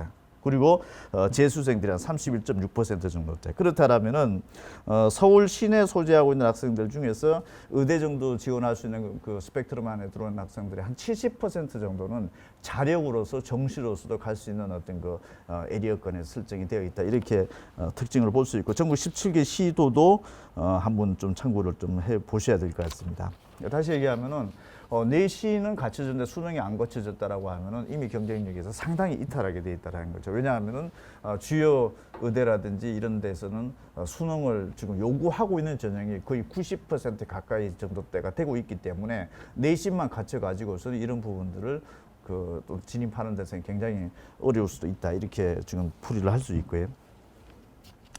27페이지는 지금 현재 그 강남구를 한번 놓고 보면은 강남구 학생들 중에서 내신이 됐든 수능이 됐든 어쨌든 의대 정도를 지원할 수 있는 스펙트럼 안에 들어온 학생들을 분류를 해보면은 내신만 갖춰진 학생들은 어떻게 보면 없다라고도 볼 수 있습니다. 이 정도 1.5등급 이내 정도 되는 극상층의 학생들이 현재 분포 자체가 지금 없다라는 얘기죠. 그만큼 내신 경쟁이 치열하다. 일반 고등학교 안에서도. 그렇다면 어떤 부분들이 충족이 되어져 있느냐. 내신과 수능을 동시에 충족된 학생들이 7.6%. 내신 아예 1.5등급을 벗어난 학생들 중에서 자력으로 정시로 지원 가는 건 안에 들어온 학생들이 한 절반 정도의 47.3% 정도. 나머지 학생들은 한 44.3% 정도가 재수생 이런 쪽으로 좀 현재 분류가 되어 있기 때문에 강남권 정도 살고 있는 학생들 중에서 의대 정도를 목표로 한다라고 하면 사실은 내신을 가지고서 어떤 그 경쟁력을 갖추고 있는 것은 현재 분포도의 통계적으로 봤을 때는 굉장히 희박하다 이렇게 해석이 될 수 있는 부분들이고 또 반대적으로 강남구 안에 나머지 어떤 지역에서는 반대 현상들이 돼 있는 거죠. 학교 내신은 충분히 갖춰져 있는데 수능 자체가 사실상은 어떤 때 보면은 거의 뭐 전혀 갖춰지지 않는 구들도 상당수가 나타나게 되어 있고 내신은 갖춰져 있는데 수능 점수가 안 갖춰져 있다라고 하면 이미 수능을 요구하는 전형이 자체가 지금 80% 넘기 때문에 이미 합격권에서는 한 80% 정도는 이미 이탈을 해 있다 이렇게 볼 수 있는 대목들인 거죠. 그 28페이지 보면은 의대 정도 내신이 됐든 수능이 됐든 어떤 의대 정도를 지원한 가능권 안에 내신으로 한 1.5등급 이내 수능 점수로 보면은 정시에 지원 가능한 학교 숫자가 좀 많이 나온 학생 비율로 놓고 보면은 주요 상위권 고등학교들에서는 보면은 내신만 갖춰놓은 학생들은 거의 없다 이렇게 또 보는 통계입니다. 그 29페이지. 자, 내신은 1.5등급 안에 들어오는데 의대에서는 수능 최저학력 기준을 지금 현재 요구를 하고 있는데 대체적으로 4개 등급하면 한 5 정도를 맞춰야 될 수 있는 어떤 수능 최저 등급을 적용을 시켜보면은 서울 학생들 중에서 내신은 1.5등급 안에 들어온다. 수시에서 수능 최저를 갖춘 학생들은 27.7%밖에 안 된다라는 거. 내신은 갖춰져 있는데 나머지 한 70% 정도는 수능 때문에 아예 원서 자체가 낸다 하더라도 합격의 가능성이 굉장히 희박할 수 있다 이렇게 볼 수 있고 전국적으로 놓고 봤을 때 내신 1.5등급 안에 들어오면서 수능 최저를 갖춘 학생들은 18.1%, 거의 82% 정도 가까운 학생들은 사실은 내신만 그냥 갖춰져 있고 나머지 부분들은 수능 때문에 상당히 그 진입이 좀 어렵다 이런 구조로 좀 해석을 할 수가 있습니다. 30페이지. 이게 서울 시내 구별로 놓고 봤을 때는 반대로 강남권 학생들은 1.5등급 안에 들어왔다라고 하면 사실 한 81.8% 정도는 수능 최저는 갖춰져 있다. 그렇지 않은 동네들 보면 아예 0%대까지 나타나기도 하고 있는데 어쨌든 내신과 어떤 수능의 어떤 밸런스 자체가 굉장히 극단적으로 지금 현재 분포되어 있는 것이 내신 최상위권 1.5등급 이내이면서 의대 정도에서 수능 최저를 요구하는 것들을 한번 상관관계를 분석을 해보면 거의 극단적인 수치가 지금 현재 나타나고 있기 때문에 이런 어떤 대학을 목표로 하는 학생들은 고등학교 선택을 하는 데 있어서 굉장히 참고치를 해봐야 될 테고 고교 진학 이후에도 어떤 학습 플랜을 짜야 될지는 굉장히 중요한 지표가 될 수도 있습니다. 31페이지부터 쭉 42페이지까지는 뭐 경찰대라는 사관학교 그 다음에 서울대 고교 유형별 지역별 약 10년 전의 상황과 지금 현재 상황을 지역별로 잘 분석해 놓은 데이터가 있습니다. 참고로 한번 해보시기 바랍니다. 43페이지는 금년도 고등학교 2학년부터는 또 수능 체제가 또 바뀌어지는 부분들이 있고 정시 학대가 처음으로 적용이 되는 거죠. 정시 학대가 학대가 된다라고 하면 수능이 또 그만큼 비중이 높아진다는 얘기가 되는 거고 현재 고등학교 1학년 때부터는 정시 학대가 현 고2보다 더 학대되는 쪽으로 지금 현재 발표가 되어져 있고 뭐 그런 상황이 지금 현재 되어 있습니다. 그러니까 여러분들이 고등학교 선택하는 데 있어서도 수능의 비중은 점점 더 높아지고 있는 추세는 현재 가고 있다. 이게 만약에 절대평가로 간다 하더라도 사실은 수능의 비중은 높다라고 봐야 되는 거죠. 그러니까 어쨌든 앞으로 상황은 지금 학교의 어떤 내신 정도만 이렇게 충족시켜 가지고서는 과거보다는 조금 더 주요 대학에 진학하기에는 조금 더 어려워질 수도 있다. 이런 부분들을 예상이 되고 있습니다. 44페이지는 저희도 이 설명회 때 좀 많은 자료를 좀 공개를 하는데 초등학교 시험이 없죠. 중학교 때는 이제 절대평가죠. 그러니까 사실은 초등학교, 중학교 9개 학년 동안에 사실상 상대평가인 거는 없는 상황이 되긴 한데 중학교 때 주요 과목 국어, 영어, 수학에서 90점 넘는 학생들은 거의 한 30% 가까이 되는 거고 고등학교 때는 이게 한 10%대로 나타나고 있고 실제 수능 때는 90점 넘는 학생들이 10%도 안 나타나는 단단히 때까지 나타나는 구조이다 보니까 점점 갈수록 과목 자체는 어렵게 출제되고 있다는 얘기가 되는 거죠. 중학교 때는 30%, 고등학교 때는 10%대, 실제 수능에서는 10%도 안 되는 정도의 어떤 그 점수 분포가 나타나고 있다는 거는 지금 현재 초등학교, 중학교 단계에서도 미리 좀 알고 있을 필요는 굉장히 높다고 봐야 되고 지금 현재 코로나 상황에서 학교가 지금 정상적으로 지금 운영이 되고 있지 않은 상황도 한번 눈여겨볼 필요가 있는데 44페이지 밑에 표에 보시면은 이번에 6월 그 모의고사를 봤죠. 평가원에서 모의평가를 봤는데 저희가 분석을 해봤더니 올해 6월 달이 90점이 넘으면 1등급인데 작년 수능에서 90점이 넘는 애들 한 7%가 나타났는데 금년 6월 달 모의고사에서는 90점 넘는 애 한 8%대, 한 1%대가 높아졌죠. 그러면은 조금 쉽게 출제되었다 이렇게 해도 이제 일단은 해석이 되는데 대신에 2등급, 3등급 80점대하고 70점대 자체는 작년 수능에 비해서 그 전에 수능에 비해서 좀 낮아지고 있는 거죠. 이 얘기 자체는 어쨌든 지금 현재 코로나 상황인데 고등학교 3학년 학생들의 성적 분포대를 놓고 보면 90점 넘는 학생들은 좀 더 잘하고 있고 나머지 그렇지 못한 한 80점이나 70점대 학생 성적이 떨어지고 있고 또 50점도 안 되는 학생들은 더 늘어나고 있다라고 하면은 성적에 대한 격차가 좀 커져가고 있다. 일단 이렇게 해석이 될 수 있는 부분들인데 이게 그대로 초등학교, 중학교 상황에서도 공부를 잘하는 학생들은 더 잘해질 가능성도 있고 지금 그렇지 못한 학생들은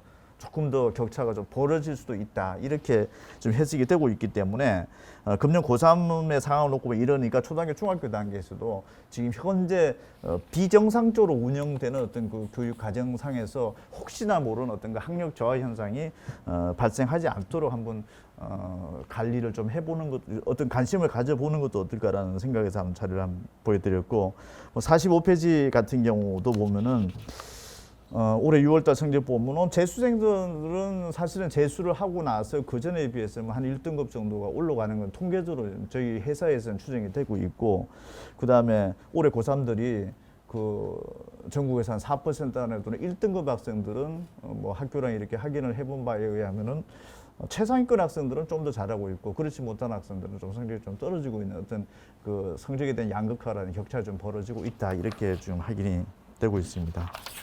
47페이지. 수능이 쉽게 출제되면은 어디가 유리할 것인가가 요즘 약간 그 얘기가 되고 있는데 47페이지 표에 보면 표준 점수 최고점이 좀 높게 상대적으로 그 전후에 비해서 높게 나타나면 어렵게 출제됐다는 얘기가 되고 표준 최고점이 낮게 나타나면은 상대적으로 쉽게 출제됐다는 걸 의미가 하는 건데 여기서 1등급, 2등급은 재수생들의 비율을 나타내는 숫자가 지금 여기 47페이지 나가 있는데 사실은 쉽게 출제되면은 오히려 재수생들한테 유리했을 수도 있고 반대일 수도 있고 그래서 이게 난이도를 어떻게 뭐 조절을 하면서 쉽게 어렵게에 따라서 어느 특정 집단에게 유불리가 있다라고 좀 단정하기는 좀 어렵다라는 얘기인데 48페이지를 잠깐 눈여겨 보면은 영어 같은 경우가 각 구별로 놓고 보면은 자, 쉽게 출제가 되었다. 1등급 비율이 90점 넘는 비율이 많으면 많을수록 쉽다라고 일단 단순하게 가정을 해봤을 때 쉽게 출제될수록 공부를 잘하는 지역과 공부를 못하는 지역의 격차는 더 커진다라는 게 나타나고 있는 거죠.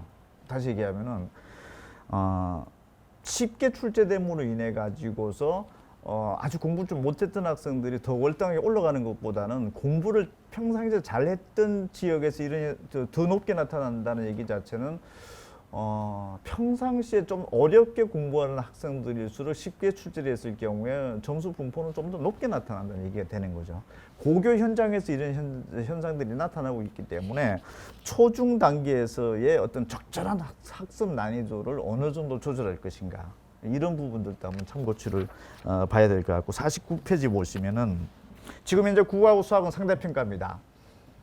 뭐 4%, 11% 안에 들어오면 1등급, 2등급 구조가 돼 있는데 영어만큼은 지금 현재 절대평가죠. 90점이 넘어 1등급, 80점이 넘어 2등급 이렇게 돼 있는데 49페이지 좌측에 보면 영어가 만약에 1등급을 맞은 학생이다. 그럼 국어하고 수학 같은 경우에 거의 절반 이상, 거의 한 50% 이상은 2등급 이내가 현재 나타나는 걸로 되어 있습니다. 문과 같은 경우에. 반대로 문과는 탐구에서 사회탐구에서 두 과목을 선택을 하게 되어 있는데 주요 대학들은 사실 두 과목을 다 본다라고 보시면 됩니다. 그러면은 문과에서는 영어 1등급을 맞았다면 국어하고 수학에 1, 2등급 안에 들어올 가능성이 한 절반 이상 되는데 사회탐구에서는 한 7%이 정도밖에 안 나타나는 구조도 나타났다는 얘기 자체는 상위권에서 영어를 잘하면은 국어하고 수학도 한 절반 이상은 2등급 안에 들어왔다. 반대로 사회탐구는 조금 낮게 형성이 되고 있는 거죠. 그러면은 초등학교, 중학교 단계에 있어서 문과적인 성향이 있다 하더라도 사실은 사회라든지 이런 과목이 나중에 고등학교 때 되면은 발목을 잡혀줄 수도 있는 것이기 때문에 해석상으로 놓고 봤을 때는 전체적인 과목에 밸런스 있게 학습하는 것이 굉장히 중요하다라는 거. 그러니까 특정 과목만 잘한다라는 것보다는 전반적으로 전 과목에 걸쳐서 어떤 그 포기라든지 이런 과목이 없게끔 하는 것도 유리할 수 있다. 그다음 만약에 영어가 2등급으로 됐을 경우에 국어하고 수학에 있어서 문과에서 보면은 2등급 안에 들어온 거는 불과 한 10%대밖에 안 되는 거죠.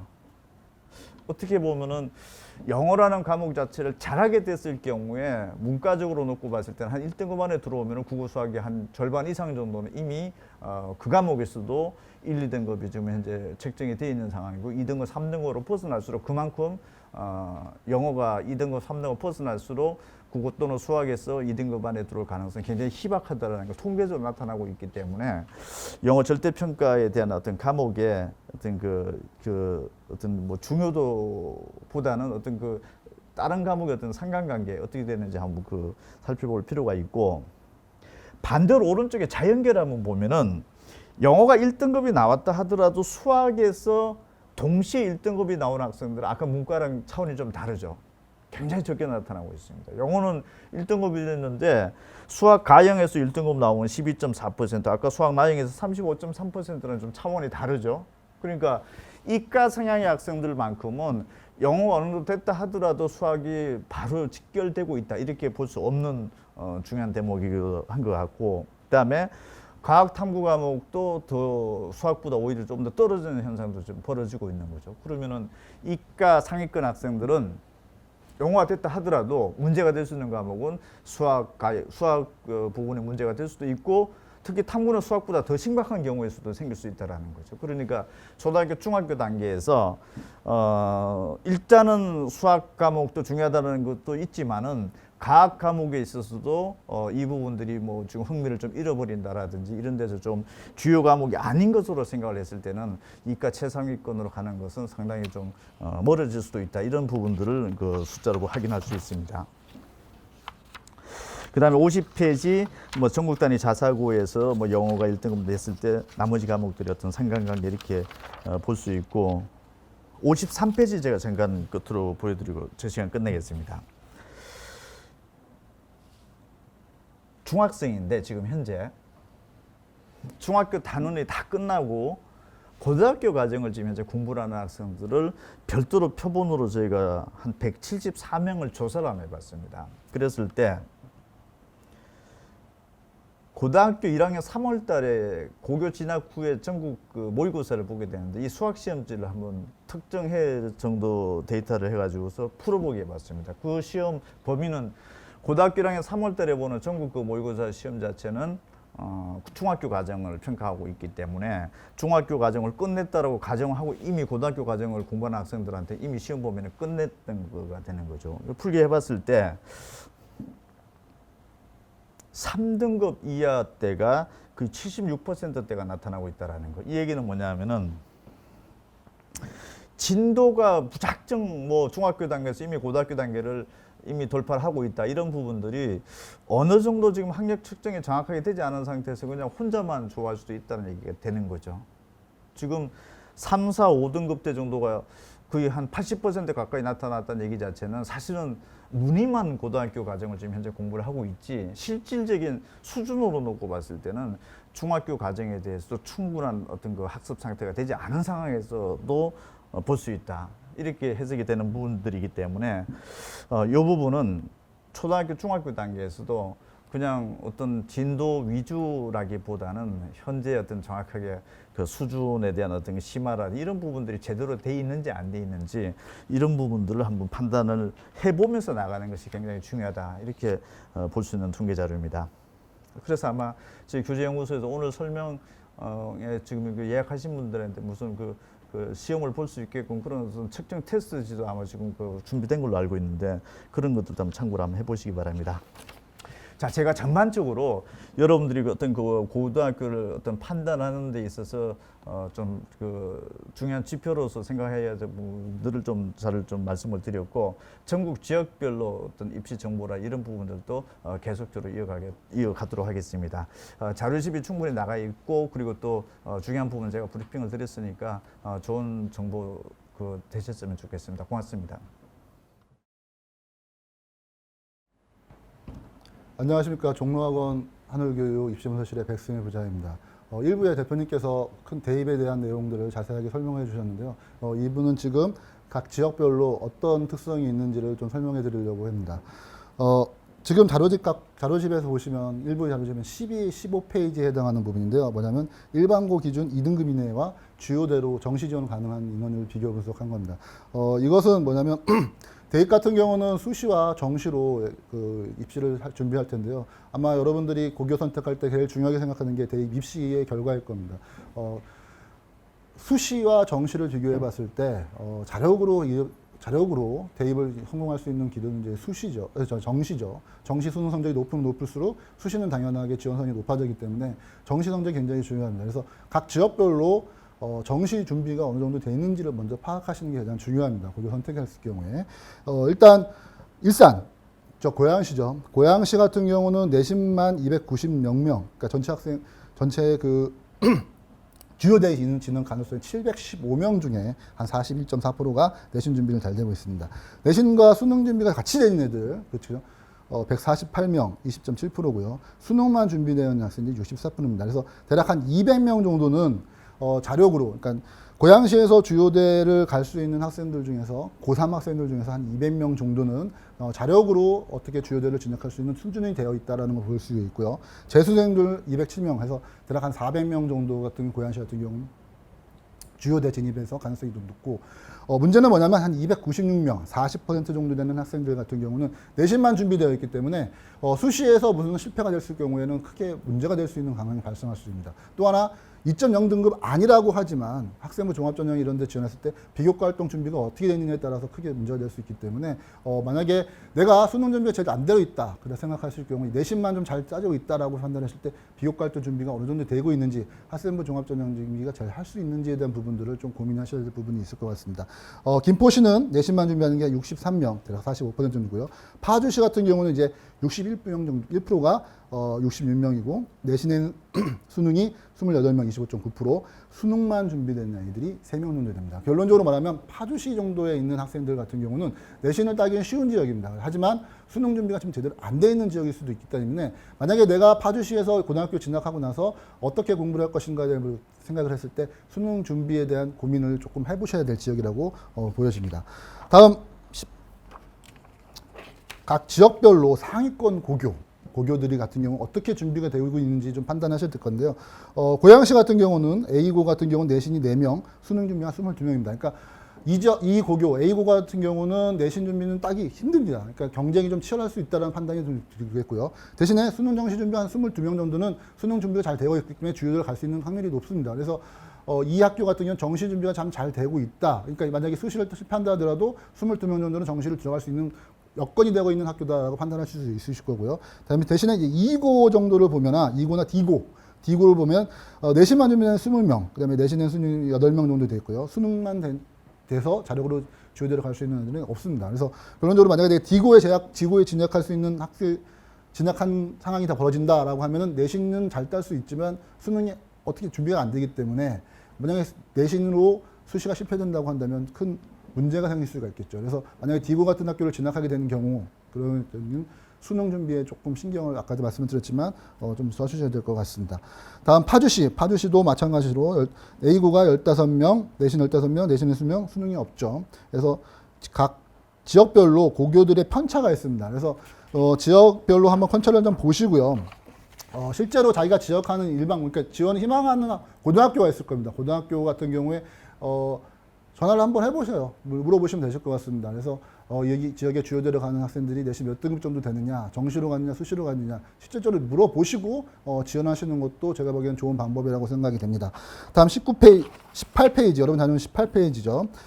내신 2등급, 그렇죠? 수능 수시로 학생부 위주 전형의 주요대를 진학할 수 있는 어떤 가능성이 있는 학생 내신 2.0등급이지만 이 안에 들어왔는데 수능 최저학력 기준이 충족이 안 되면은 또 힘들 수가 있습니다. 그래서 수능 최저학력 기준이 어느 정도 충족이 되느냐라고 판단했을 때 고양시 아까 말씀드린 400명 정도가 2등급 안에 들어왔지만 세계 2등급 이내에 세계 영역의 2등급 이내가 55.4%로 그러니까 고양시에서 내신을 2등급 안에 들어오는 중에서 한 절반 정도는 내신 충족을 할 수 있다. 그럼 절반은 결론으로 수능 최저 충족을 못하기 때문에 떨어질 가능성도 높다라는 걸 볼 수가 있어요. 그래서 자기가 이 지역에 살고 있으면서 내가 수능 최저학력 기준을 충족할 수 있느냐 없느냐 이 부분을 판단하는 게 중요합니다. 그래서 고교 진학 후에도 수능에 대한 어떤 충족 여부, 그다음에 정시 지원 가능성 이런 것들을 꼼꼼히 한번 좀 챙기면서 진학 후에도 그렇게 관리를 하셔야 될 필요가 있을 것 같습니다. 특히나 이제 김포시 같은 경우는 75명이 내신 2등급이 들어왔지만 14명이 충족밖에 안 되는 상황입니다. 그래서 18.47%. 이 지역에서 만약에 더 신경을 써야겠죠. 이 지역 같은 경우는 그런 부분들을 좀 체크를 해주면 되실 것 같고요. 최상위권이죠. 자료집에 26페이지 의대 정시죠. 그래서 아마도 여기 있는 학생들은 이제 보통 최상위권이기 때문에 내신도 잘 따고, 그렇죠? 수능 성적도 굉장히 좋아야 됩니다. 그래야지만 의대에 지원할 수 있는 확률이 높은데 내가 사는 지역에서 이 정도 안에 들어오는 아이들이 몇 명 정도 있는지 한번 판단을 해보시면 일단 고양시는 제일 크니까 50명 정도가 좀 들어가 있지만 내신이 24명에 수능이 3명밖에 안 됩니다. 그래서 만약에 자력으로 의대를 고양시에 진학하고 있는 학생들 같은 경우 자력으로 의대를 지원하려면 이보다 좀 더 높은 수능 준비를 좀 체크를 해줘야 될 거고 특히나 파주시는 수능으로 갈 수 있는 아이들이 좀 거의 없습니다. 아예 없습니다. 그래서 요즘 학생들은 의대를 지원하고 싶다라고 생각하시면 조금 더 신경을 쓰셔야 될 겁니다. 노력을 하셔야 된다는 말씀입니다. 자, 최저학력 기준 똑같습니다. 이제 의대를 지원했는데 1점 안에 들었어요. 최저학력 기준을 4개 등급 합 5로 맞출 수 있는 학생들이 몇 명 정도 되느냐? 김포, 파주 없습니다. 그다음에 고양시 10명 정도, 31%. 그러니까 3명 중에 1명은 1.5 안에 드는, 내신 1.5 안에 드는 3명 중 1명은 지금 맞출 수 있다. 그 부분이 있기 때문에 아까 말씀드렸지만 내가 내 수시에 지원 가능성이 1.5 안에 들어왔지만 수능 최저학력 기준 4개 등급 합 5를 맞출 수 있는지 의대를 하고 싶다고 한다면 그 정도의 준비가 미리 되어 있는지를 사전에 좀 체크를 해보셔야 될 것 같습니다. 30페이지. 그렇죠. 보시면 파주시, 이거는 뭐냐면 서울대 수시 합격한 자 수와 아까 말씀드린 내신 등급에 충족한 학생들이 어느 정도인지 한 비교 분석을 해봤습니다. 그래서 파주시 같은 경우는 서울대 수시 합격자가 20명입니다. 근데 1.5가 40명 정도 되죠. 그러면 절반 정도가 일단 40명 중에 절반 정도가 서울대를 갔다는 얘기입니다. 그러면 무슨 말씀이냐? 1.5보다 좀 높은 등급을 더 받아야 된다는 말씀을 드리는 겁니다. 대신에 보시면 고양시는 22명에 167명 정도가 내신 1.6 맞습니다. 그러니까 굉장히 경쟁이 좀 치열한 지역이라고 판단하실 수가 있으실 것 같고요. 37페이지. 본 자료는 서울대 합격자 본 건데요. 2007학년도가 정시가 50%가 넘는 시기였습니다. 그래서 2028년도는 한 20%였는 지역이군요. 어떻게 명문고가 변했는지 또 우리 살고 있는 지역에서 서울대 같은 경우는 수시와 정시를 봤을 때 수시는 학생부 종합, 정시 이렇게 해갖고 두 가지 형태로만 선발을 합니다. 그렇기 때문에 대입의 특성을 좀 다르게 할 수 있는데요. 우리 동네에서 어느 고등학교가 조금 잘 준비가 되고 있는지를 판단할 수 있는 굉장히 중요한 자료입니다. 고양시를 보겠습니다. 고양시 1등이 저동고 합격자 인원이 4명입니다. 그 다음에 2020년도에는 저현고가 6명입니다. 그래서 새롭게 신흥적으로 보는 저현고가 6명 정도로 좀 보이시겠고 아마 정시 준비가 잘 되어 있는 학교일 수로 판단이 됩니다. 그 다음에 파주시 3강고가 2명이고요. 그 다음에 2028년도 이제 운정고와 특사교, 한민고 이제 특사교죠. 16명씩 배출하는 굉장히 높은 학교들입니다. 그래서 파주시에 사는 분들은 운정고, 한민고 진학에 대한 부분들을 좀 고민을 해보셔야 될 것 같고요. 김포시 2명, 그 다음에 2028년도에는 5명 늘었죠. 그래서 아무래도 정시되는 부분이 있을 것 같습니다. 자, 48페이지. 영어절대평가가 이제 시행이 된 지 3년은 됐는데요. 이제 영어절대평가 때문에 쭉 절대평가 정도로 진행하면서 수능이 쉬워지냐 어려워지냐에 따라서 어떤 부분이 벌어지는지를 좀 지역별로 확인을 해봤습니다. 그래서 봤을 때 표를 보시면 이제 1등급 비율, 그러니까 90점 이상 넘는 비율이 2010년에 4.34%가 나왔습니다. 그 다음에 제일 많이 나왔던 데가 2010년에 18.40. 그래서 연도별로 순서를 매긴 게 아니라 제일 쉬운 것부터 제일 어려운 것부터 제일 쉬울 때까지 보면서 어떤 변화가 있는지 좀 체크를 해봤는데요. 일단 고양시가 2010년대 11.9% 나오고 파주시가 6.4% 나왔습니다. 격차가 한 5.5%로 벌어졌죠. 5.5% 정도 됐죠. 근데 쉬워졌을 때 어떻게 되느냐? 2010년도 보니까 고양시가 32.4%, 그 다음에 파주시가 17.3%, 15% 격차 늘어났죠. 그래서 수능 평가가 수능이 좀 쉬워지게 될 경우, 그 다음에 그렇게 될 경우는 잘하는 학생들은 좀 더 잘해주고, 그렇죠? 못하는 학생들이 좀 늘어난다 하지만 그 격차는 좀 더 벌어지는 상황이 좀 벌어졌습니다. 그래서 그런 자기가 수능 준비할 때 어느 정도의 수능 준비 캐파할지를 좀 체크를 해보시는 것이 중요할 것 같습니다. 자, 이상으로 지역자료 설명을 마치도록 하겠습니다. 감사합니다. 네, 안녕하십니까. 종로학원 하늘교육 송기현 상무입니다. 제가 맡은 파트는 이제 특목 자사고 입시에 대해서 말씀드리도록 하겠습니다. 첫 번째 이제 설명드릴 내용은 특목 자사고 갔을 때 적응 문제, 그다음에 대학 진학 어떻게 되는지 살펴보고요. 두 번째는 특목 자사고 입학하기 위한 선발 시험, 그다음에 합격점, 면접 문제에 대해서 살펴보고 마지막으로 특목 자사고 이제 여름방학을 앞두고 있는데 지원 시 무엇을 준비해야 되는지 살펴보도록 하겠습니다. 먼저 55페이지를 보도록 하겠습니다. 특목 자사고 진학했을 때 과연 우리 아이가 많이 적응할까 말까 이런 부분에 대해서 많이 고민하시는 분들이 있습니다. 적응 부분에 대해서는 이제 살펴보면 객관적으로 볼 수 있는 자료가 전출과 학업 중단입니다. 적응을 못해서 다른 학교로 전학을 간다든지 이게 이제 전출이고, 그 다음에 아니면 봤을 때 자퇴, 검정고시를 통해서 대입을 간다든지 이게 이제 학업 중단입니다.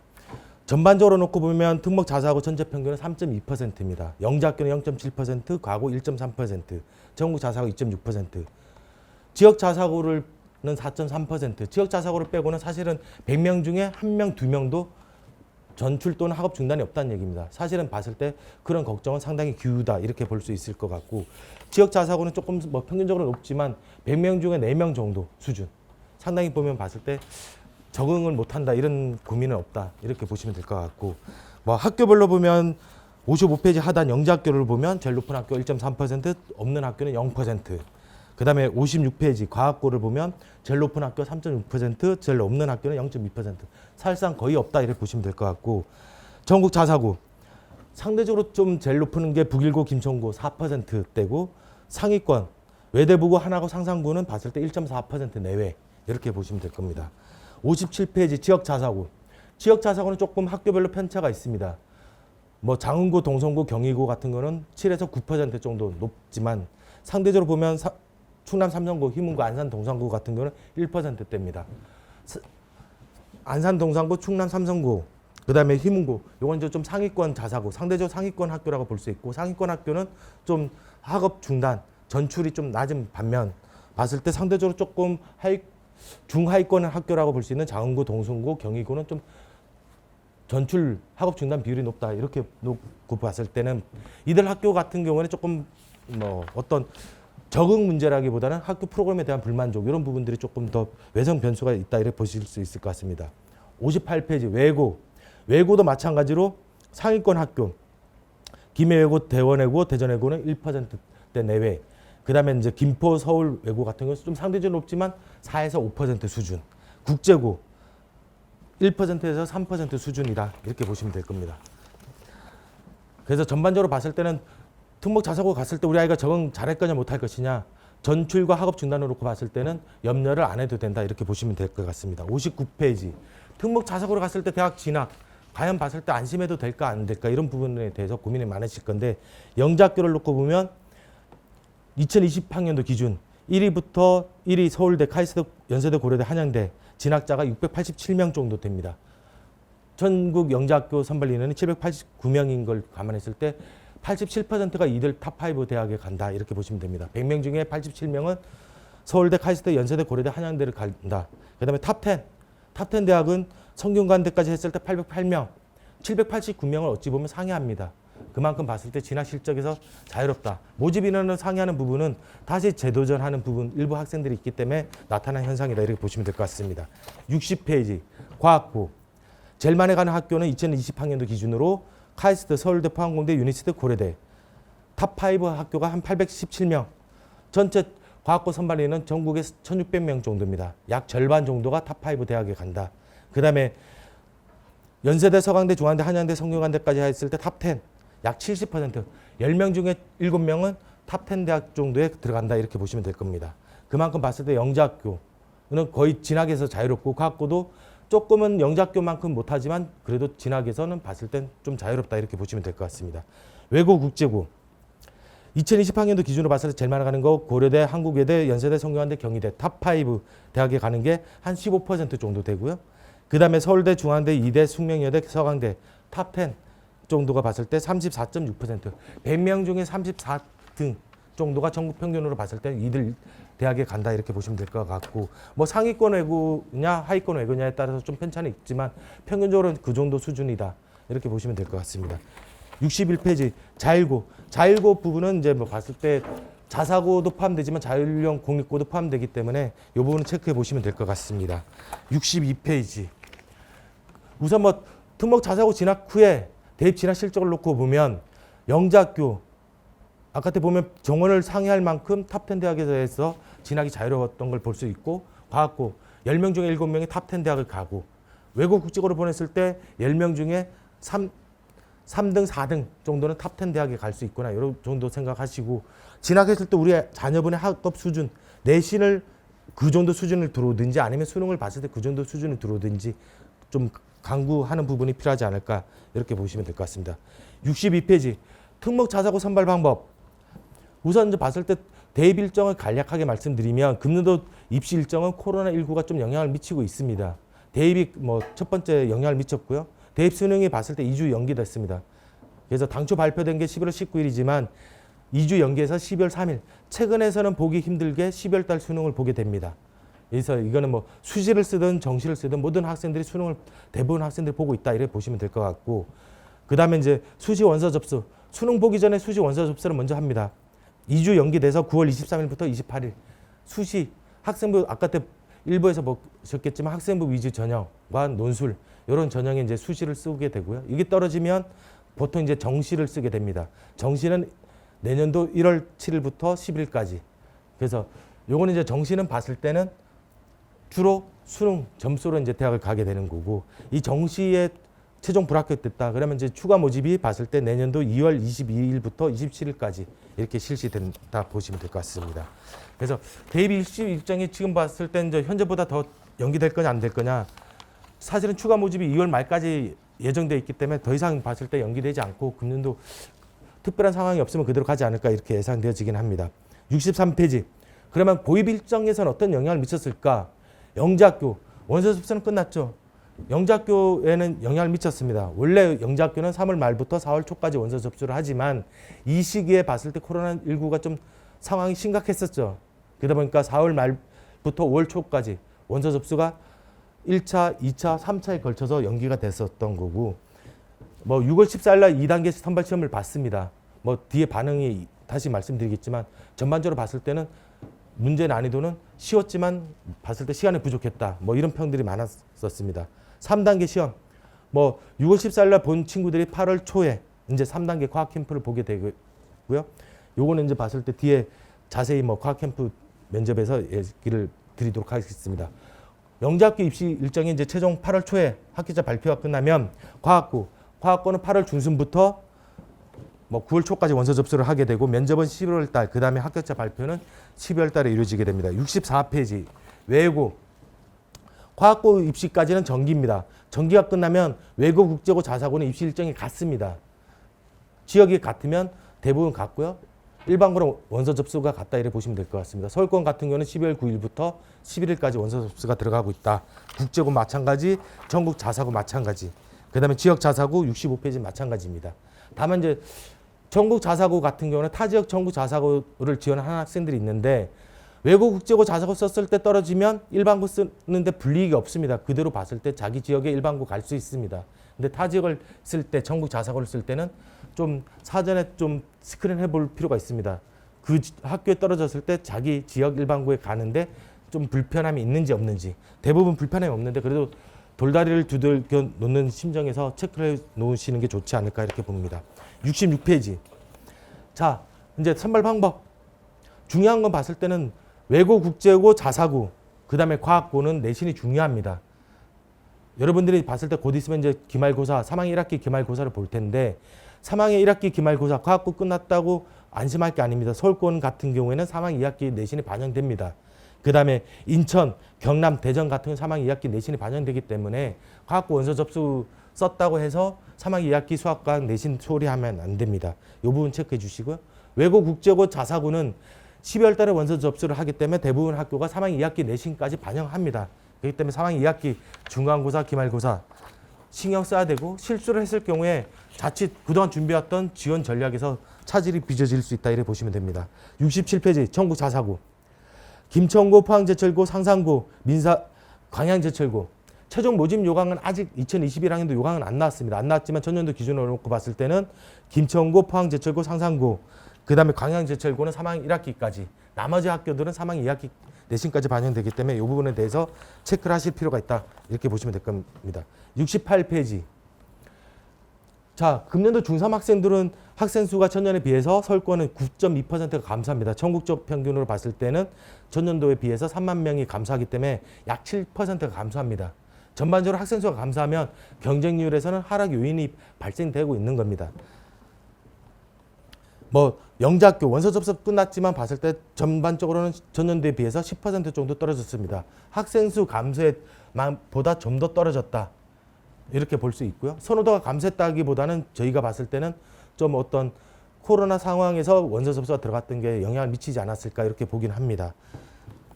그래서 뭐 이게 나머지 이제 69페이지 과학고, 그 다음에 외고, 국제고, 전국 자사고, 72페이지 지역 자사고 경쟁률이 있는데 대부분 보면 과학고는 선호도가 올라갔기 때문에 전년도보다는 조금 소폭 올라가지 않을까 보긴 합니다. 학생 수 감소가 영향이 있지만 그래도 선호도 상승 부분은 경쟁률 상승 요인의 부분이기 때문에 뭐 유지 또는 소폭 증가하는 학교들이 나타나지 않을까 이렇게 보고요.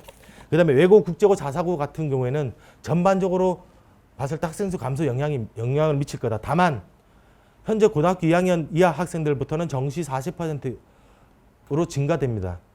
외고, 국제고, 자사고 하면 이제 보통은 수능에 강한 학교로 알려져 있죠.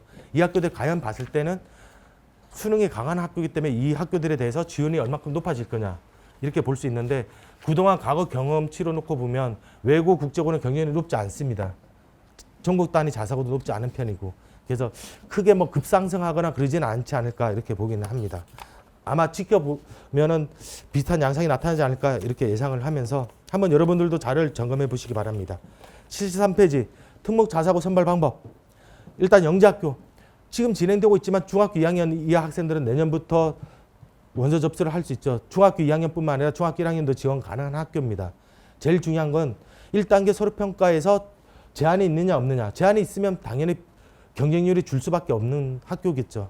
그래서 비교과 우수한 학생들은 제한이 있는 학교, 대전과고, 한국과학영재학교, 세종과학예술영재학교를 뭐 지원하면 되는 거고 대부분 그렇지 않은 친구들은 제한이 없는 학교에 지원하는 게 유리하겠죠. 제일 중요한 거는 2단계 영재성 검사 및 창의적 문제결력 검사입니다. 이 시험으로 180명에서 뭐 1.5배수, 학교별로는 2배수까지 선발합니다. 그러니까 대부분 지원자가 1000명, 2000명 넘는 인원들이 다 2단계 시험에서 떨어진다 이렇게 보시면 될 것 같고 그걸 통과하는 친구들이 이제 지금 보면 금년도 중3 같은 경우는 3단계 8월 달에 시험 보는 과학 캠프를 앞두고 있는 상황이죠. 이걸로 최종으로 선발한다 이렇게 보시면 될 것 같고 과학고 과학고는 서류평가 및 출석 면담 1단계, 그 다음에 2단계 소집 면접으로 뽑는데 제일 중요한 건 봤을 때는 출석 면담 부분이 좀 중요하지 않을까 저는 개인적으로 보면서 출석 면담에서 주로 이루어지는 게 면접에 대해서 집중적으로 체크가 이루어지기 때문에 이 부분이 중요하지 않을까 생각합니다. 74페이지 외고 국제고 1단계 영어 내신, 2단계 면접입니다. 1단계 영어 내신 안 되면 2단계 면접을 못 봅니다. 영어 내신으로 1.5배에서 2배수를 선발합니다. 그러니까 영어 내신이 보통 보면 대부분 학생들이 우수한 학생이고 경우에 따라서는 동점자 사정까지 들어갑니다. 상위권 외고 같은 경우는 3학년 2학기 국어 사회, 그 다음에 3학년 1학기 국어 사회. 이게 안 되면 2학년 2학기, 그것도 안 되면 2학년 1학기까지 가는데 아직까지 2학년 1학기까지 간 경우는 없고 최상위권 학교 중에서는 2학년 2학기까지 간 사례가 나타나고 있습니다. 그러니까 특히 봤을 때는 좀 내가 상위권 외고 국제고로 가고 싶다. 그러면 3학년 1학기, 2학기 국어 사회까지 올해가 되도록 신경 써야 된다. 이렇게 보시면 될 것 같고 전국 자사고 마찬가지입니다. 1단계 내신, 2단계 면접입니다. 그래서 1단계에서는 국영수사가 주요 내신을 반영하거나 아니면 전 과목을 반영하는 학교가 있다. 이렇게 보시면 될 것 같고 지역 자사고 서울권 지역 자사고는 추첨입니다. 운이 절대적으로 필요하겠죠. 그 다음에 이제 운을 통과하면 면접을 볼 수 있다. 이렇게 보시면 될 것 같고 이외 자사고는 1단계 내신, 2단계 면접. 그래서 1단계 내신이 중요하다. 이렇게 보시면 됩니다. 75페이지. 우선 봤을 때 영재학교랑 과학고 문제를 넣어놨습니다. 금년도에 실시됐던 영재학교 문제가 수록되어 있는데 전반적으로 학교별 반응을 체크해 보시면 될 것 같습니다. 근데 전반적인 반응이 뭐냐. 수학과학 문항이 전년도에 비해서 조금 어려웠다. 다양한 답이 나올 수 있는 창의성 문항이 출제되었다. 시험 시간이 줄어들어서 문제풀이에 부족했다. 심화 내문항은 전년 비해서 어려웠다. 또는 봤을 때 시험 시간이 부족했다. 이런 평들이 제일 많습니다. 전반적으로 놓고 보면 특징이 뭐냐? 시험 시간이 부족했다는 거는 봤을 때 대입 수능에서도 마찬가지지만 최근 트렌드가 준킬러, 대입 수능에서 준킬러라고 들어보셨을 겁니다. 준킬러 문항의 난이도가 올라가서 어려웠다. 놓고 보면 준킬러 문항은 심화 문제입니다. 여러분들이 익숙하지만 내가 문제를 막상 풀려고 하면 못 풀리는 문제. 이게 이제 심하다 보니까 그런 형태가 나타나는데 영재학교도 마찬가지입니다. 과거에는 봤을 때 선행, 내가 선행을 안 하면 미처 아예 모르는 경우가 발생됐지만 최근에 문제를 놓고 보면 내가 봤을 때는 선행, 심화, 반복한 친구들한테는 내가 알고 있는 문제입니다. 익숙합니다. 시간이 있으면 마치 풀 것처럼 느껴지는데 시간 내에 못 풀었다는 게 중요하죠. 심화 학습이 그만큼 준비가 덜 돼 있다. 이렇게 보시면 될 것 같고 문제 80, 81페이지, 82페이지 쭉 문제가 나와 있기 때문에 이 문제들을 봤을 때 풀어보시면 될 것 같고 그 다음에 과학고를 준비하는 친구들 93페이지 출석 면담 및 면접 문제에 대해서 자세히 나와 있습니다. 특징을 보면 출석 면담 같은 경우는 수학과학 선생님이 질문에 대해서 답변하면 다시 질문, 또 답변, 질문, 답변. 그만큼 봤을 때 깊이 있는 사고 능력을 묻고자 하는 과정이 있었다. 이렇게 보시면 될 것 같고 94페이지, 95페이지는 소집 면접에서의 문제. 아마 중학교 과정을 나간 친구들 한번 이 문제를 봤을 때 내가 이 문제를 과연 풀 수 있을 거냐 못 풀 것이냐 이런 부분에 대해서 체크해 보시기 바랍니다. 98페이지 이제 봤을 때 특목 자사고 외고 국제고 자사고는 1단계 내신 2단계 면접인데 1단계 내신 합격선에 말씀드리면 외고 대일 외고 대원 외고 160점 만점 중에 160점이 평균입니다. 즉 뭐냐면 B가 없었다는 얘기입니다. 그 다음에 명덕, 이화, 한영, 서울 외고를 놓고 보면 160점 중에 158점 또는 159점이라는 얘기입니다. 한 학기라도 영어를 봤을 때 A 받으면 40점, B를 받으면 36점, 4점 간점입니다. 즉 B를 받은 친구들이 거의 없다는 얘기겠죠. 그래서 제가 봤을 때 올해를 강조하는 이유가 여기 있다 이렇게 보시면 될 것 같고 학교자 평균이 다 160점이기 때문에 동점자 사정까지 준비하라는 것도 여기 있다 이렇게 보시면 될 것 같고 수도권 외고 체크해 보시고 지방권 외고 체크해 보십시오. 국제고 체크 다 봤을 때 내가 가고 싶은 학교들은 거의 160점에 가까운 걸 볼 수가 있고 내가 조금은 봤을 때 이 학교를 갈까 말까 고민스러운 학교들은 160점이 아니라 조금 봤을 때 그보다 낮은 B가 있어도 가는 학교들이 있긴 있습니다. 그런데 이제 그럴 경우에 이 학교를 갔을 때 과연 봤을 때 내가 전국 평균 외고 실점만큼을 낼 수 있느냐 못 낼 수 있느냐 이 부분에 대해서는 고민을 해봐야 된다 이렇게 보시면 될 것 같습니다. 100페이지 전국 단위 자사고 학교성 하나고 외대부고 인천 한르고 올해 또는 만점 중에 만점입니다. 학교자 평균이. 그러니까 국영수사가 전국 단위 자사고 지원하려고 하는 친구들은 국영수사가 봤을 때 2학년 1학기, 2학년 2학기, 3학년 1학기, 3학년 2학기 올해를 다 받도록 해야 됩니다. 그래서 3학년 2학기 내신도 특별하게 신경 써야 되는 거고 전 과목 정말로 봤을 때 안타깝게 실수를 한 친구들이 있습니다. 봤을 때 이제 3학년 2학기 예를 들어서 뭐 B를 받았다 한 개, 뭐 국영수사 가면 치명적이겠지만 기술 과정이다. 그러면 봤을 때는 쓸 수 있는 부분도 분명히 있다 이렇게 보시면 될 것 같고 지역 자사고 체크해 보십시오. 그 다음에 101페이지. 자 1단계 내신을 통과하면 면접을 보게 됩니다. 면접 과연 어떻게 나올 거냐, 별도 준비가 필요하냐 안 필요하냐 이렇게 놓고 보시면 서울권 내고 대부분 보면 읽어보시면 아시겠지만 자기소개서 토대 면접을 진행하고 있습니다. 그래서 사전에 봤을 때 뭐 이거에 대해서 많은 준비가 있기보다는 자기소개서를 철저하게 쓰고 그 대해서 실제 면접 보기 전에 한 봤을 때는 뭐 일주일 전에 연습을 몇 번 한다든지 이렇게 하면 크게 문제는 없지 않을까 이렇게 생각되어집니다. 실제로 대입에서도 서류 기반 면접을 준비하는 친구들은 면접을 미리 준비하지는 않습니다. 대부분 학교적 1단계 통과되고 난 다음에 면접을 일주일 앞두고 한 몇 번 연습하고 가는 형태다 이렇게 보시면 될 것 같고 103페이지 수도권 외고 좀 공통 질문이 나와서 지문 제시형 면접이 아니냐 이렇게 당황스러울 수도 있는데 꼼꼼하게 읽어보시면 당황스러워할 부분은 아닙니다. 여기에서 파악하고자 하는 능력은 뭐냐면 핵심 요지 파악 능력입니다.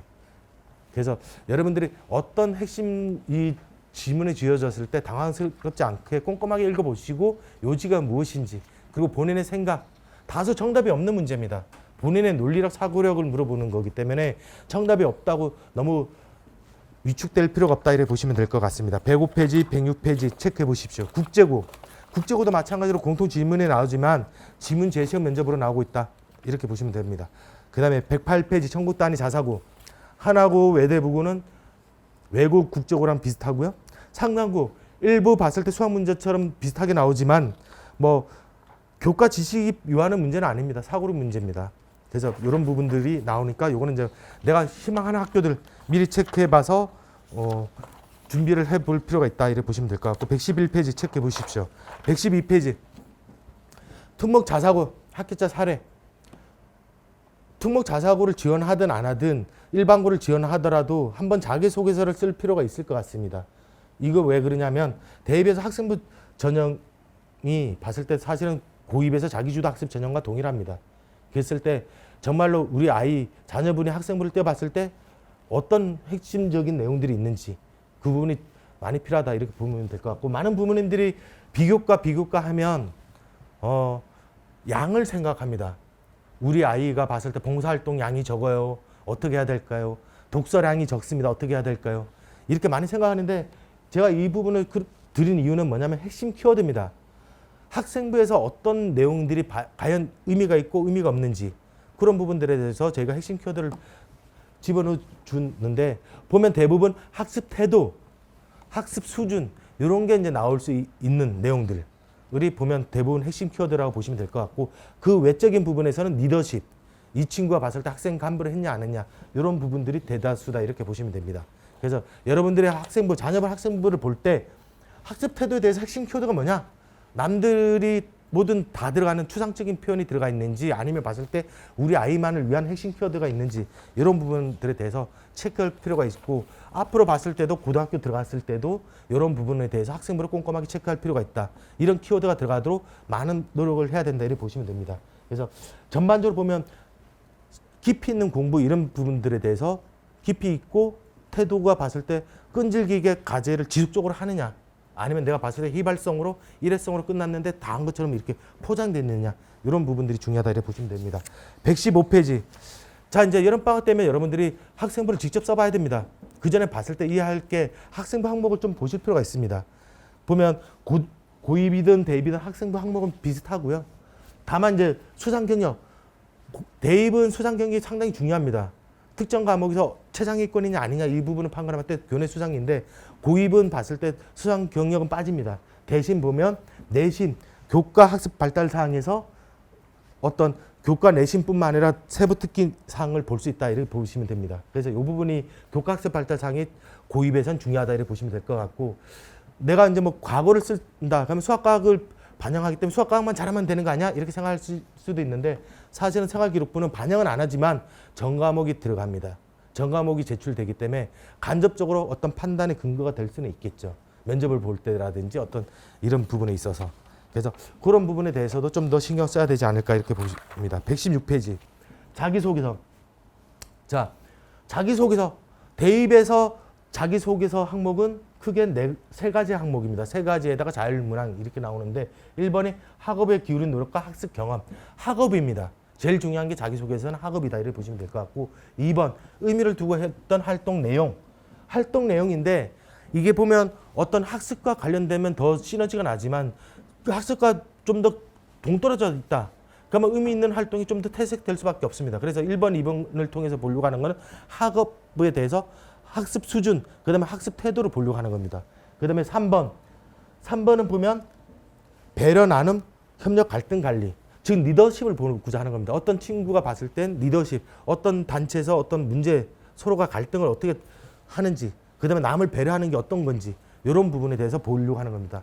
특목 자사고도 마찬가지로 보면 옆에 항목을 보면 거의 유사한 형태로 구성되어 있다 이렇게 보시면 됩니다. 그래서 여러분들이 신경 써야 되는 부분들이 1번 제일 중요합니다. 학습 내용. 그 다음에 2번에 대해서는 조금 봤을 때 지원 동기며 학업 계획인데 학업 계획 부분들이 상당히 중요하다 이렇게 보시면 될 것 같고 세 번째 제일 자기소개서를 쓰라고 하면 학생들이 제일 자신 있는 게 사실은 3번입니다. 3번부터 쓰는데 3번은 사실은 중요도가 좀 떨어집니다.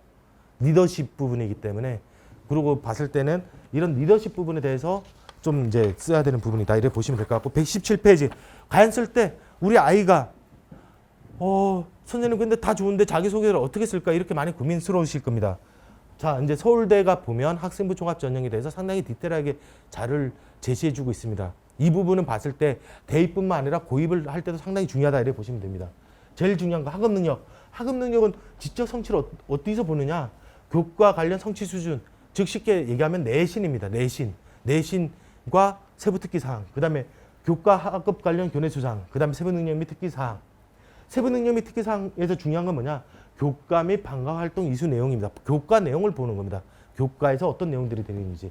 그다음에 창의적 체험 활동. 우리 창의적 체험 활동은 무엇을 할 건지 많이 고민할 건데 중요한 거 학업 관련 동아리 활동, 탐구 활동이라고 돼 있죠.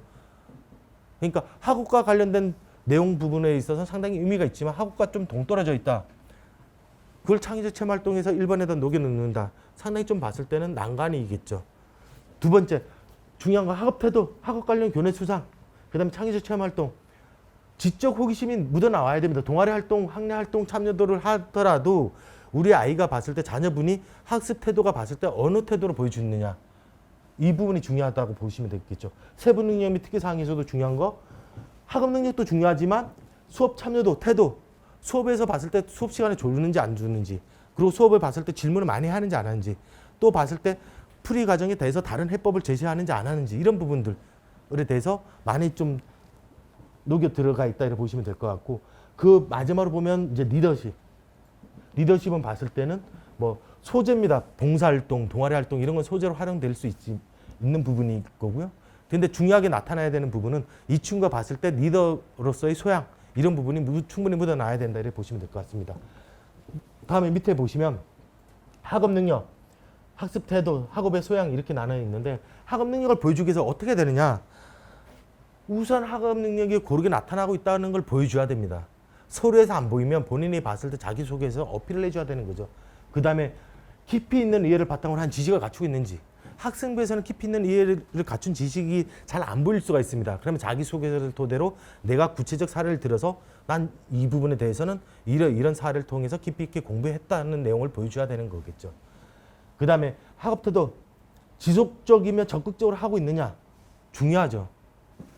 그 다음에 호기심 및 도전적 태도가 나타나고 있느냐 자기주도적으로 하고 있느냐 내가 스스로 봤을 때 어려운 문제를 찾아서 공부하고 있느냐 안 찾아서 하고 있느냐 이런 부분들이 중요하다 이렇게 보시면 될 것 같습니다. 마지막으로 끝으로 이제 간략하게 말씀드리면 자기소개서 그래도 어렵습니다.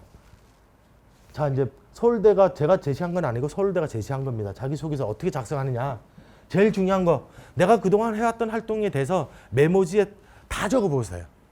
다 적는 게 중요하다. 그리고 그거에 대해서 각각의 의미를 내가 스스로 의미를 부여해 봤을 때 의미를 부여해 주고 왜? 처음부터 내가 무엇을 써야 될지 압축하려고 하면 많은 고민이 있을 겁니다. 그렇기 때문에 다양한 활동을 다 적시를 해주고 그 중에서 봤을 때 본인이 이제 추려 나가야 되는 작업을 해야 됩니다. 그랬을 때 가장 의미 없는 것부터 제거를 해 나가십시오.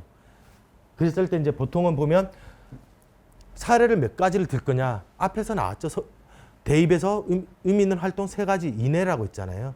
그러면 여러분들이 봤을 때 의미 있는 활동 사례 또는 이런 거를 3가지 이내를 압축해서 써 나가는 게 자기소개서다 이렇게 보시면 될 거죠.